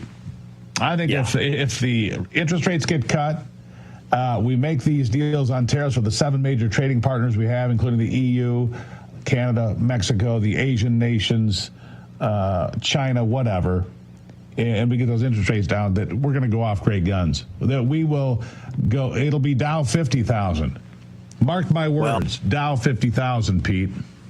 Yeah, and the other components of that have to be regulatory reform. We have to extend the 2017 taxpayer relief laws, especially the stable corporate rate, the full and immediate expensing that businesses are allowed to take when they make investments, all of the pro-family tax relief, and we have to keep making progress on keeping federal spending under control. Fortunately, the House of Representatives has a budget resolution that would do all of those things, give us a great start. If we want to see good GDP growth in future quarterly reports, it can start with that kind of resolution passing in the next couple of weeks, getting to the Senate for them to act on it, and finally getting that thing to the president's desk. You will see great economic reports following enactment of that bill. Well, I will tell you this, Pete, these next 100 days more important than the first 100 because it all becomes real or make-believe in these next 100 days. Pete Sepp, thank you for being here. My pleasure. All right, up after the break, in a determined bid to showcase success, California community colleges has seemingly become a playground for fraud and fake student accounts to siphon off financial aid, steal millions of dollars, in fact. Details coming up.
December of 2023, it was reported that fraudsters had created hundreds of thousands of fake student accounts to siphon money away from the financial aid in California's community college system. And the more alarming part, that this problem has persisted to this day. And now, nearly 2 years later, a congressional coalition led by Representative Young Kim is drawing overdue attention to this huge problem. Data suggested 1/3 of applicants to the California community college system last year may have been fabricated. 1/3, $13 million siphoned off. It's clear that California's colleges are a playground for fraud and failure, so much so that Congress must now step in. Here to discuss this is Campus Reform Higher Education Fellow Professor Matthew Garrett. Professor, nice to see you here. How does this happen? How do you have this 1/3? Really, 1/3? I mean, that's just jaw-dropping, even in California. Yeah, California has a massive higher education program, and the California community college system is the largest in the nation, with over 2 million students and a budget of over $21 billion. So there's a lot of money there to wiggle around with, and there's a lot of strange formulas and metrics used to acquire money. Much of that involves creating students. If you have more students enrolled, more names on rosters, then you get more money, especially if you have more groups, favored groups. And so what this does is it promotes and encourages institutions to add more names and to not aggressively prosecute when names are fake or when students don't show. And in the end, you ended up with these millions of fake students that are just taking financial aid and drawing funds out of our system. Yeah. So is there no verification system? No way to make sure that we're giving money to the kids look, there's kids that need some financial help to get to college. It's a 2-year school, I'm assuming, these community colleges, a place for a kid to get started, to make a way, make a decision about their future. There's got to be a verification of a system, Professor, that would work so that this wouldn't happen. I mean, how many kids could get educated for the tens of millions of dollars that have been stolen? Yeah, there's really not a stable system. There's a centralized enrollment system, which allows for fraudsters to come in one swoop and make a lot of fake accounts, but not really a centralized system for following up. And that's part of the problem, that it's centralized registration, but decentralized enforcement. And so each school is left to itself to just sort of figure things out. The state's made some weak efforts, but it's nothing that's made much of a difference, and we're really struggling with that. In addition to that, there seems to be quite a bit of other frivolous expenditures in the budget. There's lots of waste and fraud, and so I'm really excited. Campus Reform is very excited to see Young Kim and the other congressmen taking a closer look at this and calling for an investigation audit of the spending of the California community college systems. I'm terribly confused, Professor. I'm terribly confused because I've heard people from California pontificate over and over again how about they are the smartest people in the world. They know how to tell us how to drive our cars and how to take care of our homes and how much water my dishwasher should use, and yet they can't figure out how to end fraud in the college system. These are the smartest people in the world. I know. They've told me so.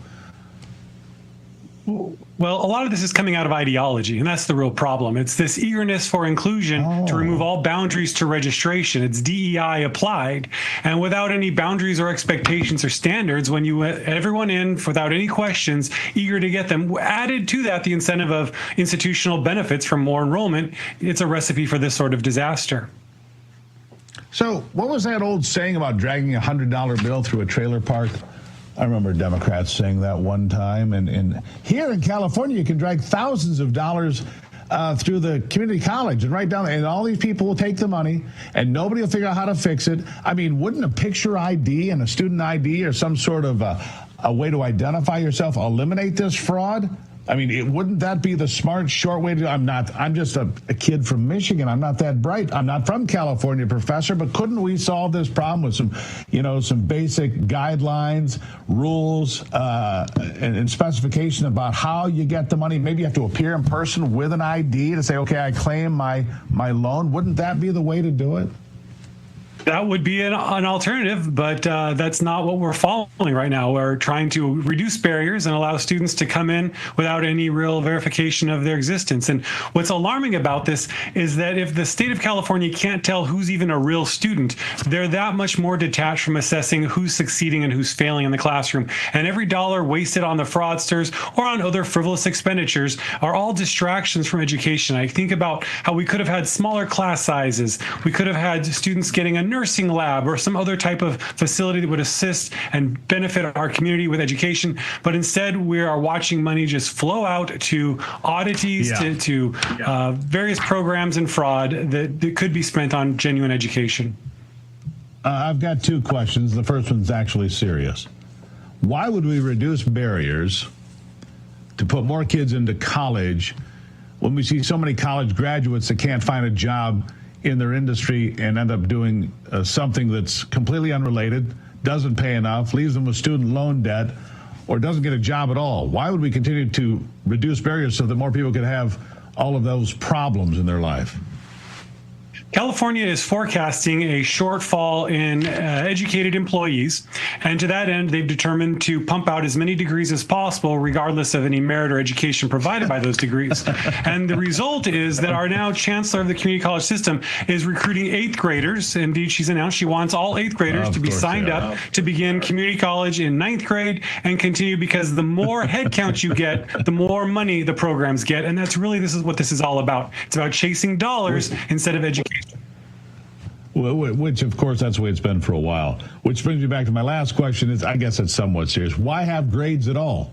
I mean, if nothing else matters, why keep grades at all, Professor? I mean, that's kind of the way we've gone in a lot of places. I mean, because it might be unfair to Johnny. Johnny could, in fact, be stupid, but we don't want him to have any hurt feelings, and so we're not going to allow that to happen. So why keep grades? Last question to you, sir. Yeah, some colleges have gone that way, but it's the lack of standards doesn't really solve the problem. What we need is quality, merit, rigor. We need people to be held accountable for their educational experience, and we can do that. We know how to do that. It's through rigor, through grade, through close attention to student progress. But this sort of hands-off, just let them sign up and pass out the money program does not really work to support education. Yeah, the honor system's working great in California. Professor, I greatly appreciate you being here. Pardon my sarcasm, but I just couldn't help it. Thank you so much. All right, coming up in July, there's a global summit of BRICS nations in Rio. The bloc of emerging superpowers include China, Russia, India, Iran, and they're all meeting with the goal of getting rid of the U.S. dollar as the global currency. Good luck with that. They're calling it the Rio Reset. BRICS nations push forward with their plans. Global demand for the U.S. dollar could possibly dump, bringing down the value of the dollar and your savings. While this transition will not happen overnight, the Rio Reset in July marks a pivotal moment when BRICS objectives move decisively from being a theory to being real. Learn if diversifying your savings into gold is maybe right for you. Birch Gold Group can help you move your hard-earned savings into a tax-sheltered IRA in precious metals. Did you ever think of that? Claim your free information kit on gold today. You can do that by texting America to 989898. They have an A-plus rating with the Better Business Bureau, tens of thousands of satisfied customers. Let Birch Gold arm you with a free, no-obligation information kit on owning gold before July and the Rio Reset. Text America to 989898. Do that today and you'll be glad you did. All right, coming up after the break, we'll have more here on America's Voice Live.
radical leftists continue to firebomb Teslas in process of Donald Trump's America First agenda. But the real damage being done in Washington, D.C. And according to reports, bureaucrats are seemingly using trade rules to undermine everything America First stands for. One good example, the anti-dumping and countervailing duty case targeting battery anodes, which are key parts used in Tesla's electric vehicles. This case could raise costs and disrupt supply chains for Tesla specifically, one of the most innovative American companies today.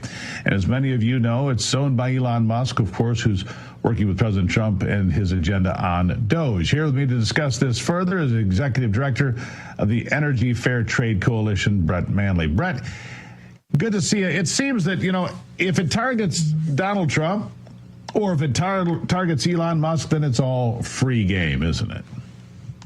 Yeah, it really is Trump's superpower. Is he takes people and he gets them to reverse positions they've held their entire life just because they want to spite him. Yeah. What do you make of this targeting specific components of the Tesla? Look, Tesla sales are down. People bought Teslas, a lot of them, because they were, Green New Deal supporters. Now they're being attacked by their own kind. Their cars being firebombed or keyed or, graffitied or whatever else. These people, I'm sorry, Brett, these people seem to have lost their minds. Well, I agree with you. I think a lot of them are getting paid for this. But, what you're alluding to is there's a process where foreign companies can petition the Commerce Department so bureaucrats can, levy tariffs against their competitors. It's not the process that the president uses on the tariffs on 301 or 232. There's a different process called AD/CVD. It happens in secret, and by and large, there's nothing anybody can do to counteract it. And what it ends up doing is harming nascent American industries.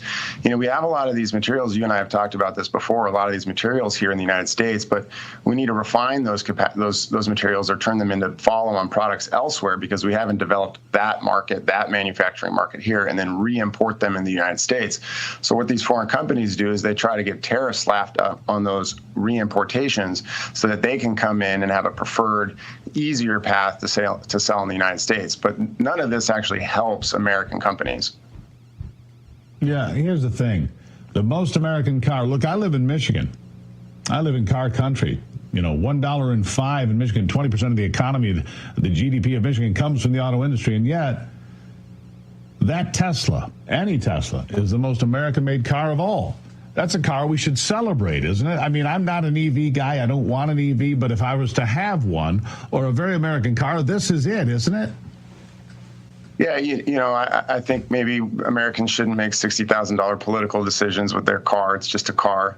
But you're right about that. If you want a fully electric vehicle fleet, Tesla really at the moment is the only maker in the United States exclusively building electric cars. There isn't anybody else. The other big alternative is BYD out of China. So we have to make the decision is do we want to support American manufacturing, right, which is the goal of this president, America First, is that we want to bring manufacturing here to the United States? Or are we going to be so blinded by our hatred for one person, an individual, right? In theory, Tesla will persist long after Elon Musk has left us. Are we going to let that hatred blind us from the goals that we need to be a secure nation, which is have a dominant manufacturing here at home? Yeah. It's time to put America first. Well, what do you think is going to happen here to Tesla going forward? I'll give you the last word here because they're being targeted. Their sales are down. Supply chains have issues here. What do you think? What happens? Well, I think I would never bet against Elon Musk. He's got the vast majority of his wealth tied up in Tesla, so I'm sure he'll figure out something. Right. I think what's next for them ultimately is when self-driving gets here, there really is no other autonomous driving, that is, there really is no other company better positioned to take advantage of that than Tesla. You have Waymo and the like, but Tesla actually manufactures the vehicles that can do all of these things. And when that gets here, and if you listen to Elon talk, that's in the next year or two. He's in a totally different ballpark and position to really capitalize on that. He is. Yeah. Brett, really appreciate you being here. I got to run, sir. Thank you so much. Thanks, Steve. All right. It's a new day in America, new administration in Washington, a lot of excitement and optimism about the future. But the reality is this, there's a lot of work to do, especially when it comes to fixing our broken healthcare system. The truth is that the forces that are responsible for breaking our healthcare system aren't going anywhere. The challenges to our system won't disappear overnight. Now more than ever, you need to be prepared. That's where the Wellness Company comes in. Their doctors are medical professionals that you can trust, and their prescription medical kits are the gold standard when it comes to keeping you safe and healthy. Whether it's a medical emergency kit, the contagion kit, the first aid kit, or the travel kit. These kits contain an assortment of life-saving medications and guidebooks to assist in the proper use of medications. From the flu to strep throat, from COVID to the bird flu, from a trip to the beach or a trip overseas, the Wellness Company has a kit designed to keep you and your family safe. Be part of protecting you and your family. Go to twc.health/voice today and order. twc.health/voice. Use the promo code VOICE and save 10%. I'll take a break and be right back with Brian Glenn here on America's Voice Live.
Here, another busy day for the president after marking 100 days in office with a celebration in Michigan. Yes, he had a cabinet meeting swearing in the ambassador to the UK, and soon he will be delivering remarks on investments that have been made in America. Good news. Our very own chief White House correspondent Brian Glenn is just trying to keep up.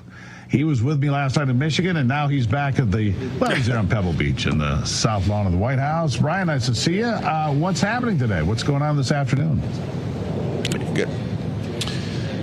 Well, it was a busy day. I mean, it started off this morning, Steve, 11 a.m., this cabinet meeting that went just about 2.5 hours, it seemed like. This kind of a recap, each cabinet member kind of reviewing the first 100 days and what they've done in their cabinet. Pretty busy event that was. He had the swearing-in ceremony for the ambassador to the UK, and then he's got another event coming up here, really just a few minutes, recapping basically investment, talking about investments in this country, and that's what we've seen, really, the first 100 days, the trillions of dollars that have poured into our country due to the fact that we are bringing business back.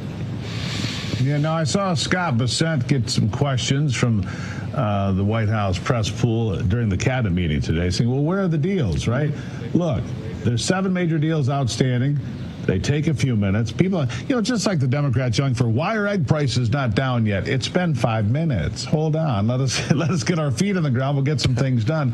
I have a lot of optimism here about these deals. Don't you? I do. And when you look at India, and the first initial reports from India with Vice President J.D. Vance going over there just last week sometime was very promising. And actually, if you look at India, they have more people as far as the population-wise than China does. So you could potentially say they're almost as big a trading partner as China, and that's a huge deal. And I think that would be the one that kind of the bigger one that we would land that maybe sets the table for some of the smaller deals.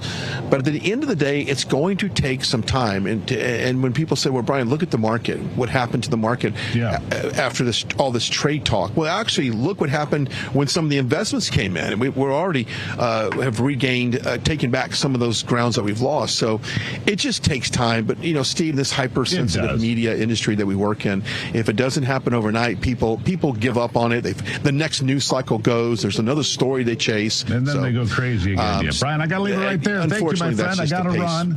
And then they go crazy. Yep, appreciate it. Thank you so much. By the way, just to leave you with this note before we go, the Dow's up 245. The Nasdaq's up 20. The S&P 500's up 20. Look, I'll see you tomorrow to start your broadcast day right here on Real America's Voice. I'll see you back here tomorrow afternoon for America's Voice Live. We appreciate your support here on Real America's Voice. Thank you, thank you, thank you.